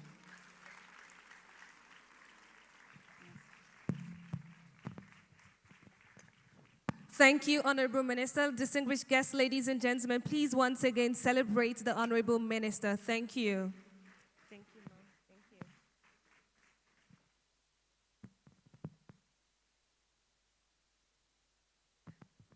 What a day it has been. Yes, we can celebrate her one more time. Thank you. Distinguished guests, ladies and gentlemen, we have our final panel for today. And it's on fueling her profits, using renewable energy to power up profits. Distinguished guests, please be generous with a round of applause as I call up the panelists. I have the Managing Director of B-Box Nigeria. Ladies and gentlemen, please make welcome Ene Adesanya. She joins us on stage. Thank you. We also have Renewable Energy Thematic Lead, Nigerian Economic Summit Group, David Arinze. Please let's celebrate him as he comes up on stage as well. Thank you very much.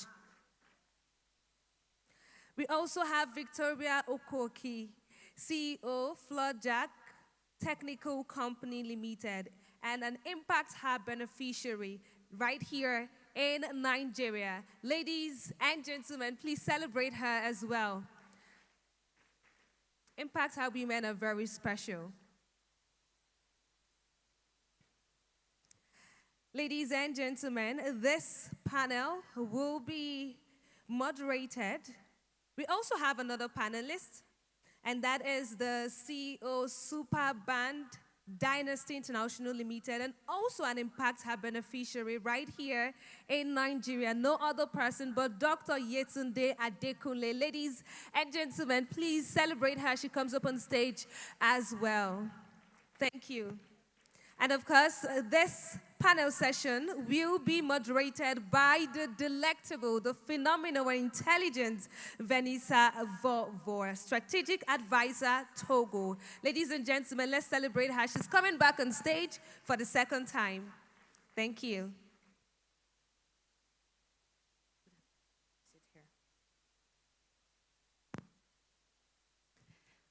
Good afternoon, everyone. Welcome back and I'm very delighted to welcome you for this session that's going to send you home with something to think about. As always, I think I've introduced myself already. I'm Vanessa Vavor, and I'm very delighted to be moderating this session talking about energy, especially here in Nigeria. And I hope we'll give you some more energy before we leave Point Independent. So to start, let's be honest about something for a moment, I think.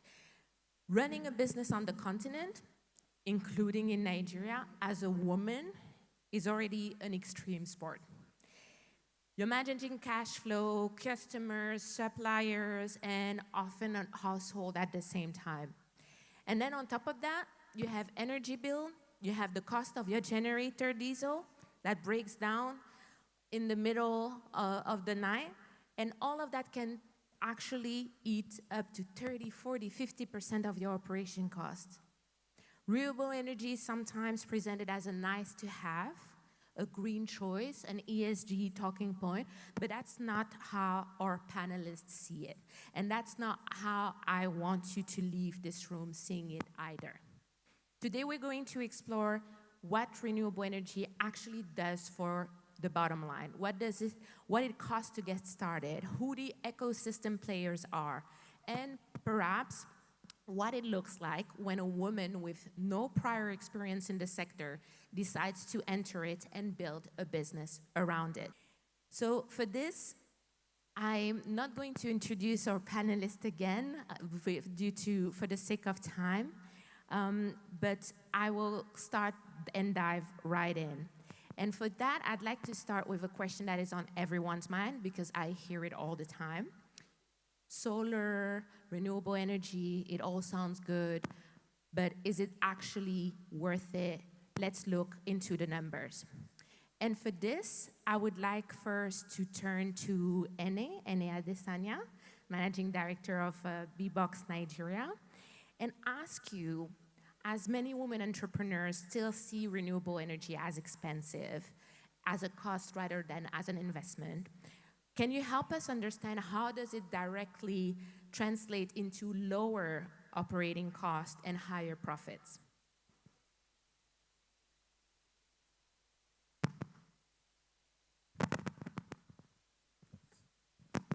Thank you, Vanessa. So when you talk about renewable energy, you don't just want to say, is it expensive or not? You're thinking about what are you comparing it with, right? So you're not just looking at renewable energy because we know that every woman that has a business, every business needs power, right? But what are the alternatives that you have? You have the grid, you have diesel generators. We all know the situation in Nigeria. You can't really rely on the grid, right? And there are places where we don't even have grid and electricity also. So a lot of Nigerians tend to rely on generators, either diesel or petrol, right? So when you want to compare solar energy to these alternatives, then you see that there's a marked difference. So at B-Box, what we actually do before we give a solution to a client is to show this client what their cost savings are going to be. So in Nigeria, typically you have bands, energy bands. So people in band A, for instance, will get access to more energy than other people. But it's more than times 4 the price of the next band, right? So by the time you calculate how much someone in band A is spending on electricity, it comes to about what you would spend on a solar system. But then when you go to band B, C, D, E, and then you have a mix of grid and electricity and generators, then you see that it is way more expensive. Most of Nigerian women that have businesses actually live in areas or have their businesses running in areas that are in those lower bands. So they have to deal with unreliable energy access. They have to deal with cost of rising fuel costs, right? It's very unreliable because tomorrow a war will start like what we have right now, and then everything goes up, right? So you can't even rely on it. When it comes to solar, you know exactly how much you're spending, right? You're able to calculate your costs. You are able to, plot all of that into arriving at your profits, right? That is something that solar gives you that you don't get with the other options in Nigeria, right? So that's something that when you want to calculate the cost, you have to do the comparison. You can't just leave it as itself, right? Then in BBOS also, what we do is we give access to the clients to say, you typically don't have to pay for all at once. You can actually do pay as you go, right? We have lease to own options. We have energy as a service options, right? So all of those options give you access to solar energy at a much cheaper rate than what you would have expected. Thank you. Thank you very much. And I'd like to turn to you now, David. With your expertise in renewable energy and your knowledge of the public sector, from a policy standpoint, what are the incentive frameworks or even government programs that exist right now that women entrepreneurs in this room should actually know about for their own business if they're looking into switching to renewable energy? Are they incentive frameworks, programs that you can recommend to them? Great, thank you so much for the question, Vanessa. Warm greetings, everyone. Are we energized? No, I'm not energized by your response. Are you energized? We're talking about renewable energy here. We're talking about powering your businesses. We're talking about reducing energy, reducing your costs through clean energy alternatives. So you should be energized and very interested in this session. Thanks to the organizers for putting this session together. It's such a pleasure to be here again, and thanks for keeping the momentum. Congratulations again to Impact Hub. A round of applause, thank you. Very quickly to answer your question. A lot of people think, how many of us in the room think that solar is expensive? Almost the whole room. How many of us currently have a solar solution? Okay, some of us. Great. So some of us believe it's expensive, but we still bought it, right? And some of us are currently benefiting from it. Now, very quickly, in Nigeria today, just before we begin to think about the different programs that exist, incentives that exist, we must be able to ensure we answer the question, why? Why solar? Because when you think about your business as an entrepreneur in the room, you think about the fact that solar, like your generator, like any other technology that helps you electrify your business, its role is to keep the lights on. Yes or yes? Now, why do you need that light on? You need the light on because it helps you what? Provide your service better. If you run a cold storage business, if you keep your freezers on, maybe you sell fish or some other sort of cold product, keeping your freezer on means that the product will not spoil, right? If they spoil, what happens? Money has been lost, correct? And it may apply to your business in different ways.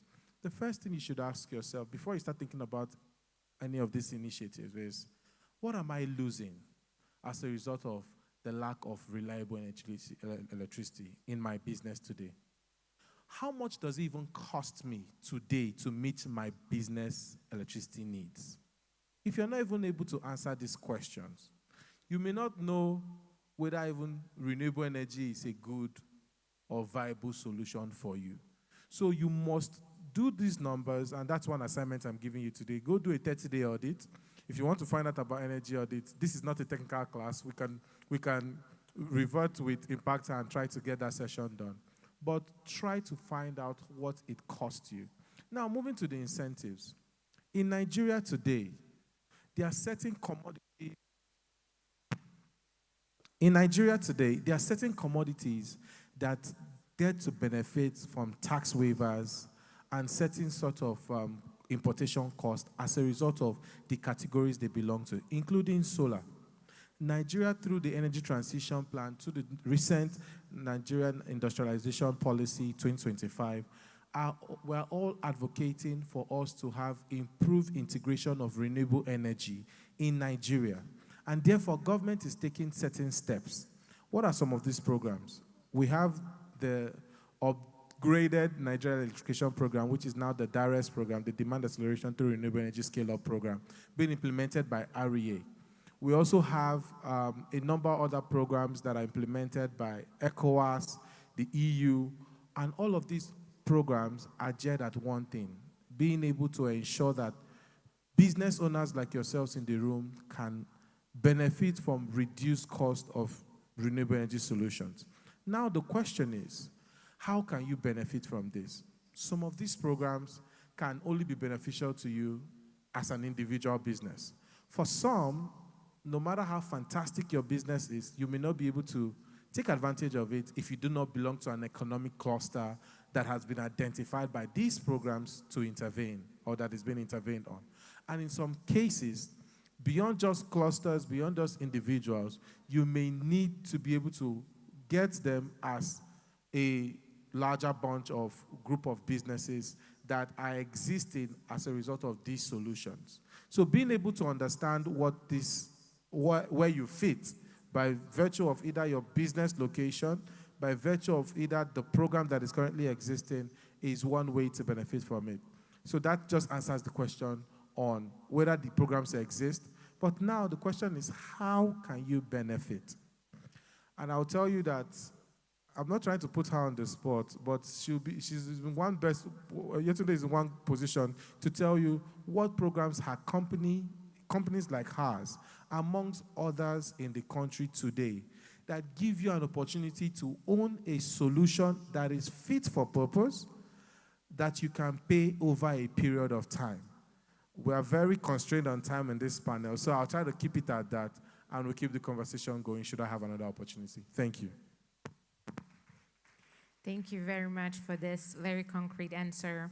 And I'd like to turn now to Victoria Okuake, the CEO of Flowjack Technical Company, who was a beneficiary of Impact Her in the solar sector.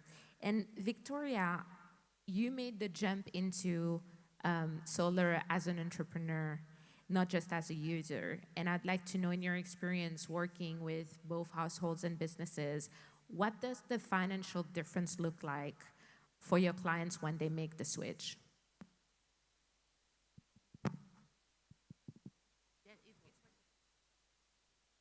Good evening, everyone. Can you hear me, please?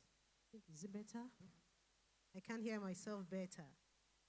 Okay, thank you for the question. I'm Victoria, and I'm also a beneficiary with the Impact Her program. The journey so far, before I joined the training that was the training that was organized by Impact Her, I had zero knowledge, or little do I have a technical knowledge of solar solutions. But out of curiosity, because I want to really know, and I want to see how I can navigate in this space, then I had to make myself available for the training program. And the training program helped me, that it opened my eyes to opportunities that I do not know actually existed in the renewable energy space, right? So I did the training, and through the training, I did not just grab the skill alone, but I saw opportunities in the renewable energy space, and as well I saw problems, real problems that need to be taken care of, and as well as I could also generate income alongside solving the problem. Thank you. Thank you. And Dr. Yetunde, you also took part in the solar installation program of Impact Her, You actually came top of the class of your cohort last March, I've heard. Congratulations for that. A round of applause. I would like to know from you genuinely what inspired you to pivot in this space, and what has been your journey, what surprised you maybe the most about that part of the journey. Thank you very much, Vanessa, and good evening, everyone, once again. So, being a beneficiary of Imparta Solar Energy Program, the niche, that's what inspired me. There is a need for alternative power supply in Nigeria, and there is also an opportunity called the niche. So I'm into agribusiness, and then suddenly Imparta called that they were going to train women on solar energy program. And I looked at it. It wasn't convenient, but it was very, very expedient. Because if you look at the country right now, for example, Nigeria, where I'm in, if the Aso Rock can go off-grid, then what about others? The comfortability in your home, the purpose for your business to keep running when there's no power supply. For example, I was in my hotel room yesterday, and I saw a certain part in Lagos, Bariga, for example. The residents came out and were protesting that there were epileptic power supply presently. It is an issue we are facing in Nigeria presently, and I hope the federal government will be able to submerge this problem. But I say that it is a problem, and as an entrepreneur, you are responding to a problem by solving a problem. That is when you can call yourself an entrepreneur. And as an entrepreneur, I wanted to solve the problem of the people. I'm happy when people find solutions to their problem. It is a problem in the country right now. It inspired me. In my area, I could calculate how many hours we are having power supply in a whole week. Before, it was not like that. So then the ASORO came out and said, we have gone off grid, we have gone off grid. It means that it's a major problem they are trying to solve. And then we should be able to solve it for ourselves. Alternative power supply is very expedient, and I want to solve people's problem and also increase my own personal economy.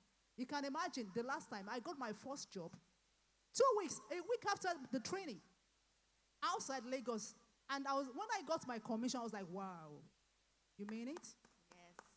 You understand? So I can simply say it is from power to profit. You are giving people an alternative power. You are giving profit. And then, okay, maybe another question. Let me just leave it like that. Thank you.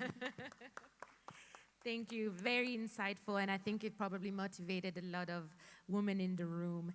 And now I want to really, again, keep in mind that for you women entrepreneurs in the room, many of you, for you, the question isn't whether switching to clean energy of solar is whether it's a good idea or not. It's rather how do I start without it feeling like it's a leap of faith.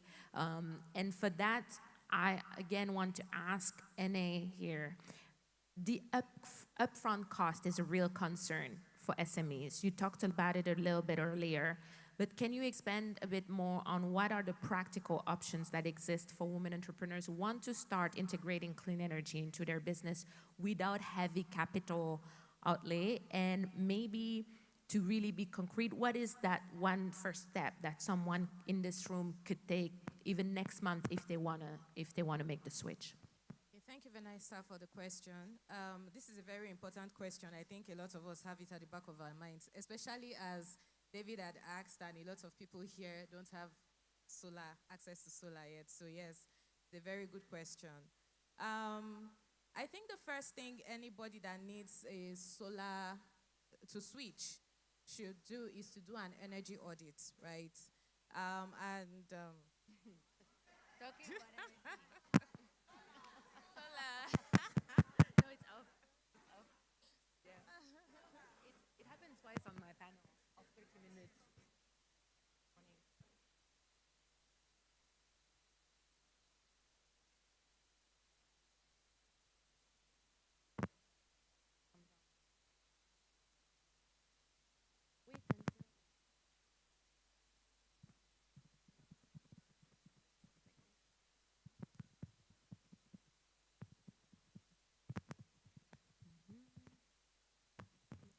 back, talking about power. So, so they had to remind us, right?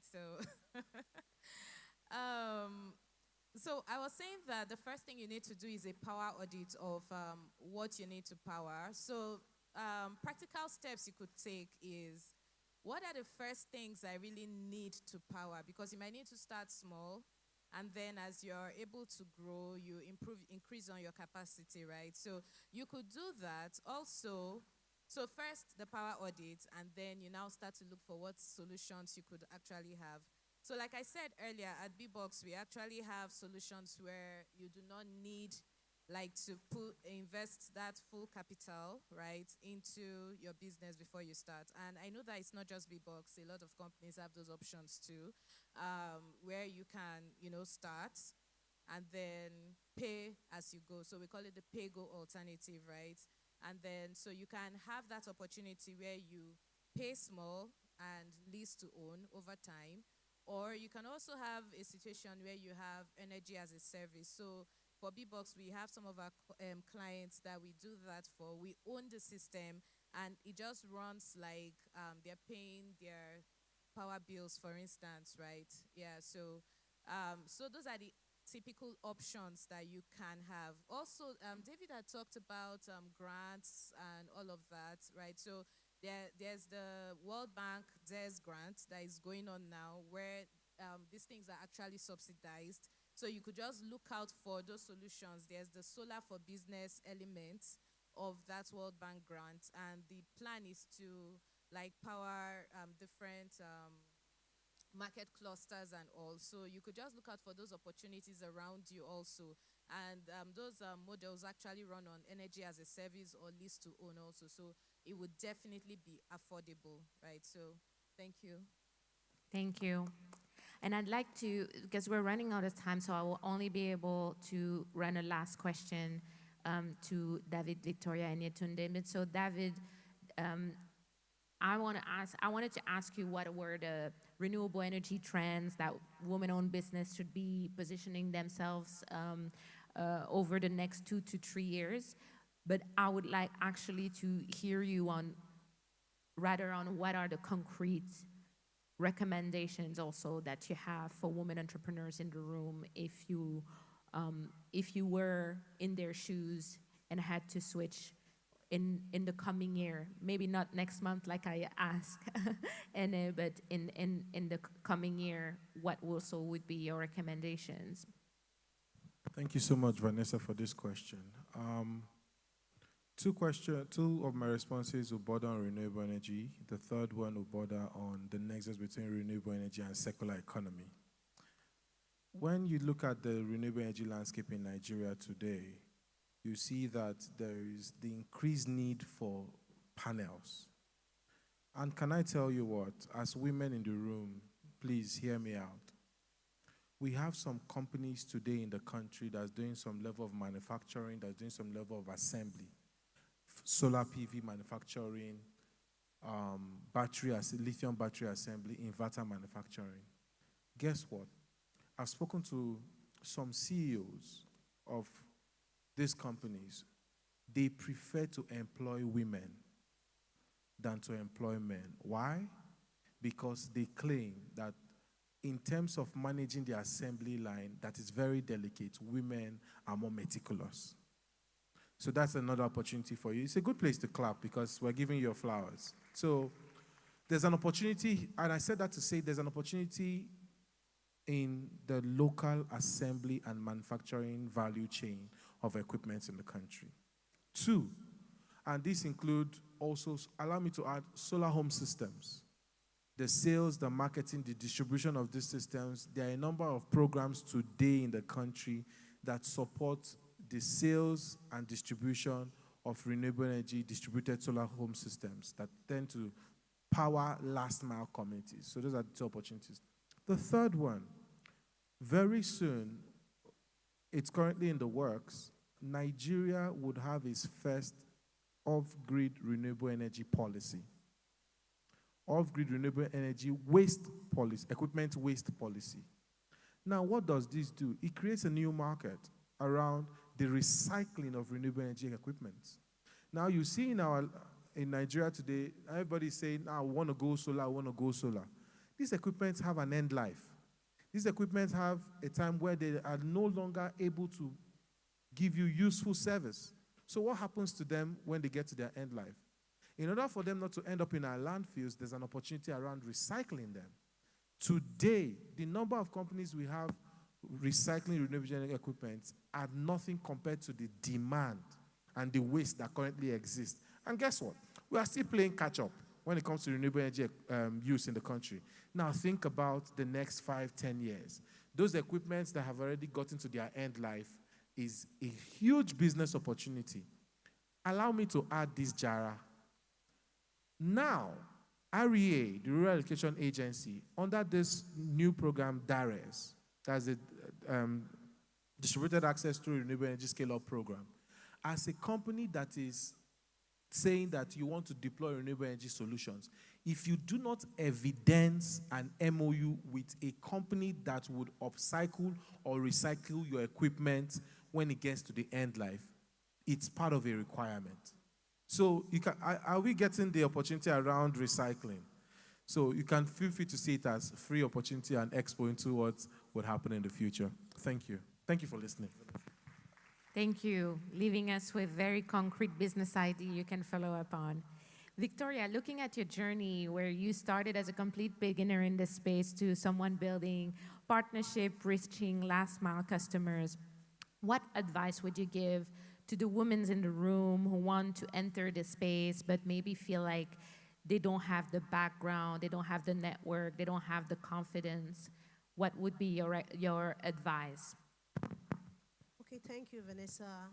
What I would advise those who want to go into the solar space that do not have experience, you do not have the knowledge, what I would advise you is, one, you have to go for what?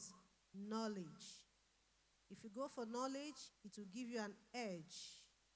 You go for knowledge, and how do you go for that knowledge? There are trainings like Impata. Impata do solar training programs. Try and find a way and ask questions how you can enroll. That's the first thing. Once you enroll and get the knowledge, the technical knowledge, then different renewable solar solutions that are available there, you understand them, then that's first thing you do. Then the second thing you do, you start asking yourself, in which area am I going to play? Because the demand for renewable energy is wide.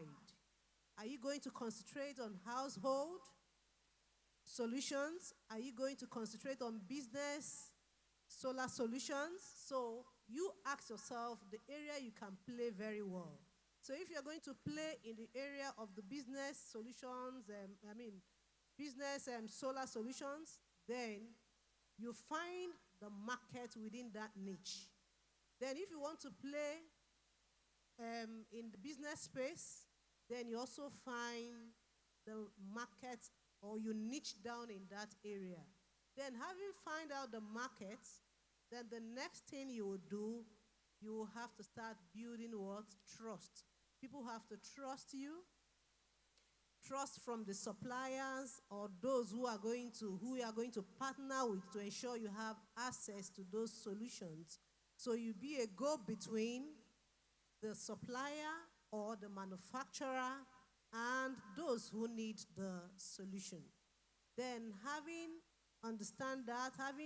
taken that step, then the next thing is you have to find out your customer. You have to do a lot of customer education. You have to educate your customer what they are going into. You heard Ms. Sene saying something about power auditing. Some people will not really understand what is power auditing, but these are the things you educate your potential customers, right? So these are the things that you need to put in place. By the time you're able to run around this, you see yourself that you have built confidence for you to play in the renewable energy space. Thank you. Thank you so much. And last but not least, I want to go back to you, Dr. Yetunde. We mentioned that you were in the solar installation cohort of Impact Her, but you're also a mentor with the Tony Elumelu Foundation. And now, as someone who sits on both sides, as an entrepreneur and a mentor, I want to hear from you. What do you tell women who are also hesitating to be and start something new in this space, especially reflecting on your experience? You told us that you went from graduating from the program and 1 month later, you were already making profits. Do you have more gems like this to convince women to take those bold steps? All right, thank you, Vanessa. So my colleague has said almost everything, but listen up. Number one, going into solar business is not a rocket science. It's not what? Not a rocket science. So if you want to go into it, you need to make up your mind. To participate in the diversification of the economy, you, especially looking at what is happening in the country, you might have to do more than one thing. And if you want to go into solar energy, I will encourage you to go into it. It will look like you want to give up, but don't give up. Yes. Now she has mentioned some aspects. You could pitch your tent in the marketing side of solar. Are you getting it? Selling the accessories and all that. Then you could also be a consultant. That is what I'm doing right now. You understand? I may now have all the time. I can't be climbing your roof to be installing stuffs because I have other things that I'm doing. But you could partner with a company that have technical crew that have understanding of this, though I have understanding of this particular aspect. So there's the audit and site inspection side. Where you go to the site, you inspect the appliances, you calculate their energy, and you consult for them. You tell them, they may tell you this is what we need, but as a consultant, you understand what they need better. Like Madam Anna was saying earlier, you can start from your basic, appliances, then you start moving up. See, solar is not that difficult. Like I said, it's not expensive and that difficult. I don't want to go into that because that's not the question I'm asked. Please, if you want to go into it, it's very good because people really need it now. A regular person in your street may need a solar fan now. They are even doing solar dehydrators. Now, the last job we did was a solar pumping machine, a dual solar pumping machine. I don't have understanding of these things. They sound like rocket science before until I went into it.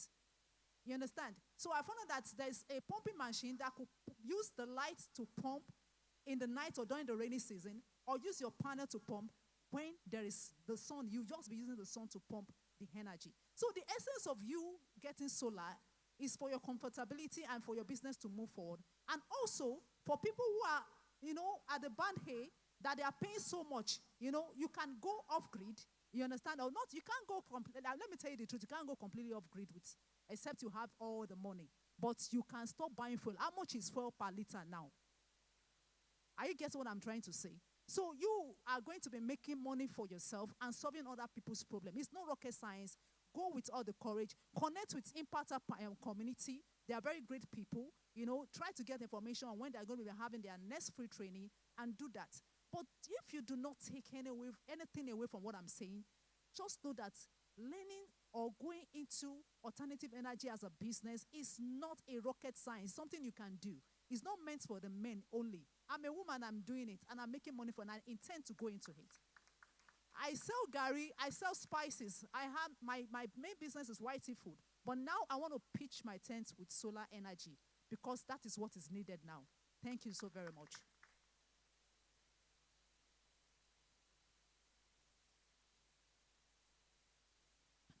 All right. I'm just closing, don't worry. I'm just saying thank you very much to all of our panelists. Thank you so much. Please remember, if there's one message you can take out of this panel, is that the energy transition on this continent is not just a climate story, it is a business story, and women are also writing it, and you can also be part of this story. Thank you very much. My name is Vanessa Vavor. It was my pleasure to moderate this session. So time for picture.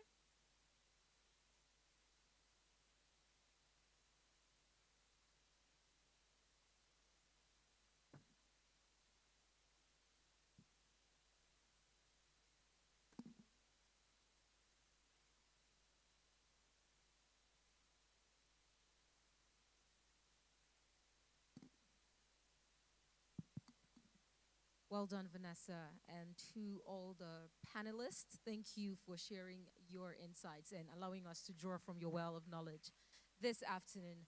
Ladies and gentlemen, we want to say thank you to everyone who's been here from the very start of this program up until now.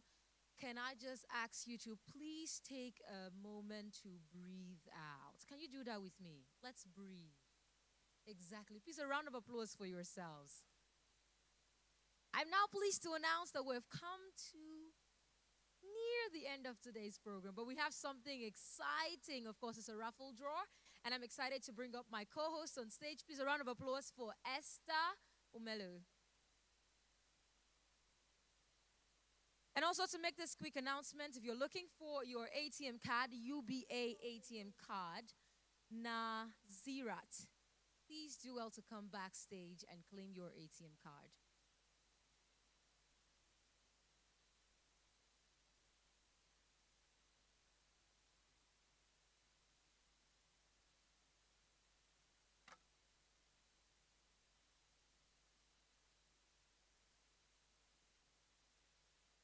We can truly say that day one of this program has really been impactful. Did you enjoy yourself, I mean? Of course I did, but how would you describe today's event?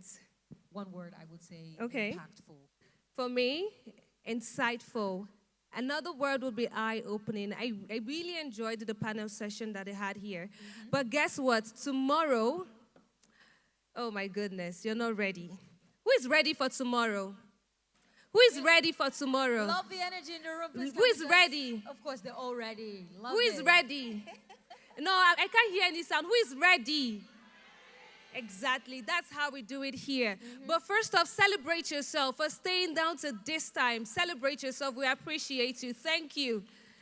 It's obvious that 2026 is that year where you're taking your business to the next level, where you're gaining your financial freedom, you're getting your training, and you're building networks. It's good to be hardworking, but we can never take away the part of networking. We can never take away the part of building solid relationship. In this room, you should build solid relationship. The ministers are right here. You can, exchange pleasantries and let them know what you do. Please do not disturb our ministers, though. Of course, they're global women and they'll act it. Of course. Tomorrow, we're having really important conversation. We have several issues when you talk about business for entrepreneurs. Do we have financial issues for business owners here? So come tomorrow. Let's have that conversation. We have panelists with wealth of knowledge and experience that would break everything down to us tomorrow. So are we going to be here tomorrow from 8 a.m.? Yes, I love it. I love it. So I'm let's excited about tomorrow yes. because I'm also one of the moderators and we're going to talk financial. Of course, you know what we're going to talk about. So please, you still have the program agenda. Use your scan, the QR code, scan it so you can follow up and make sure that you're here. Now, remember we said earlier the raffle tickets. Yes. So first off, we have the exhibition center just right outside the hall. So all you need to do is to go down to the exhibition center. If you haven't, please purchase an item or two. Purchase as much as you want. Let me not say an item or two. Purchase as much as you want, but ensure you get your raffle ticket. Now, distinguished guests, we have gifts. We have goodies as big as solar panel, as big as grants, as big as flight tickets. Who is excited? Yes. So please tell a friend to tell a friend to tell a friend that it is happening here tomorrow. But I think we're going to do something right now. I'm going to respectfully invite, she came in earlier, I'm going to respectfully invite Her Excellency Honorable Senator Monica Mutangwa, Minister of Women Affairs, to come up on stage. We want to do something really short and simple. Please, let's celebrate the Honorable Minister as she comes up on stage. Let's celebrate her. Listen, tomorrow, don't miss tomorrow. I told you we have raffle tickets, so do not miss it. Who wants to get that flight ticket? Yes. Who wants the solar panel? You know, when we're having that first session, Okay, so we have our Honorable Minister right here with us, and we have some raffle here. So who is ready? Who is, no, the energy in the room, I'm going back. Who is ready? Okay. So, Honorable Minister, please join us here. So, the first raffle tickets, just pray she picks your own. Okay, start praying. For Muslims, let's start praying. Let's start kabashing that she picks your number. So, she's going to pick one. For this particular raffle, it's going to be 5 kg bag of rice. So, let's go. Let's go. I can already hear the hearts beating. You know, congratulations to whoever Okay. get this. Okay. 0104. Do we Check have your raffle. 0104 here? Check your tickets. Check your tickets. Check them. 0104.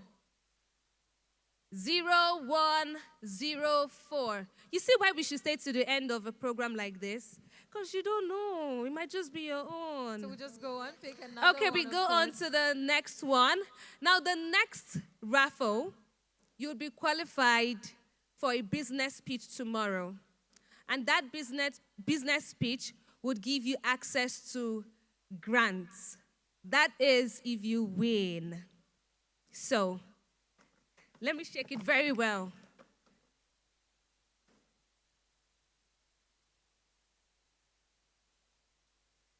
Okay.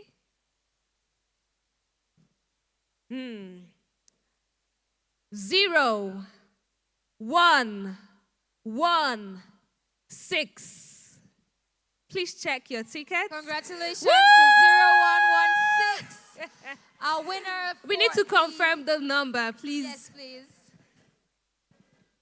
0, 1, 1, 6. Prepare yourself for a business pitch tomorrow because we'll be giving out grants. Congratulations to you. Congratulations. What's your name? Come and tell us your name. My name is Abimbola Yedogo. Yes, from Kogi State. Congratulations. Congratulations to you. 2 minutes to 3 minutes business pitch. We're gonna do one more raffle. Let's go.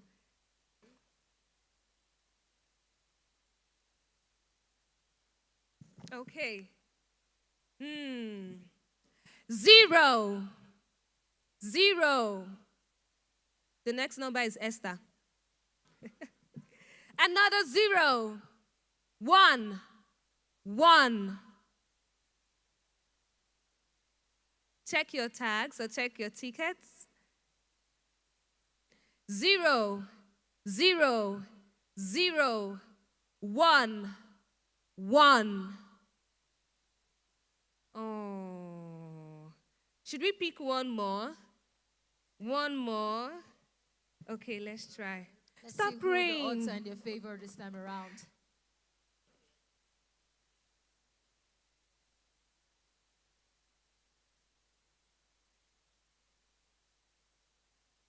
Okay, let's see. So this is the final raffle for today. 0, 0, 0, 1, 3. Congratulations, Woo! we have someone right there. Congratulations! The energy from the ladies seated around her, you're like, we've been waiting for this moment. Congratulations. Please come forward quickly. Please confirm. 0, 0, 0, 1, 3. Okay, what's your name and where are you from? Oh, nice. My name is Beauty Obiaba. I'm from Anambra State. I'm staying in Abuja. Thank you. Congratulations. So tomorrow, prepare for 2 to 3 minutes business pitch. It will be happening here. And the best winner, the best Pitch, of course, person with walks a away business pitch, a grant. you get your grants. Honorable Minister, we appreciate your presence. Thank you very much, ma'am. Thank you so much, ma'am. Thank you. Thank you so much. Okay. So today has been so insightful, phenomenal, amazing. Tomorrow is going to be more. So distinguished guests, ladies and gentlemen, Thank you so much. Before you leave, we want to sincerely apologize for the few glitches we had earlier on today. We promise you tomorrow it would be much better. And we have a lot of goodies for you tomorrow. But thank you so much for being part of this conference. Thank you so much for sacrificing your time. Thank you so much for wanting to build yourselves. Distinguished guests, ladies and gentlemen, we've come to the end of this phenomenal conference. End of day 1. Day 2, much more will be happening right here, Augustina. All right, Esther, thank you very much once again. And remember to stay connected with us on all social media platforms. The handle is ImpactHer. Use the hashtag, share the gospel of how today has been, and we'll see you tomorrow. My name is Augustina Augustine, and of course, my name is Esther Omelo. You would see these pretty faces tomorrow. But do not forget to stop by the exhibition center, pick up something, and when you buy, do not forget to ask for your raffle ticket because you deserve it. Ladies and ladies, we're seeing more of the ladies. Thank you so much. Have an amazing evening. See you tomorrow. Thank you.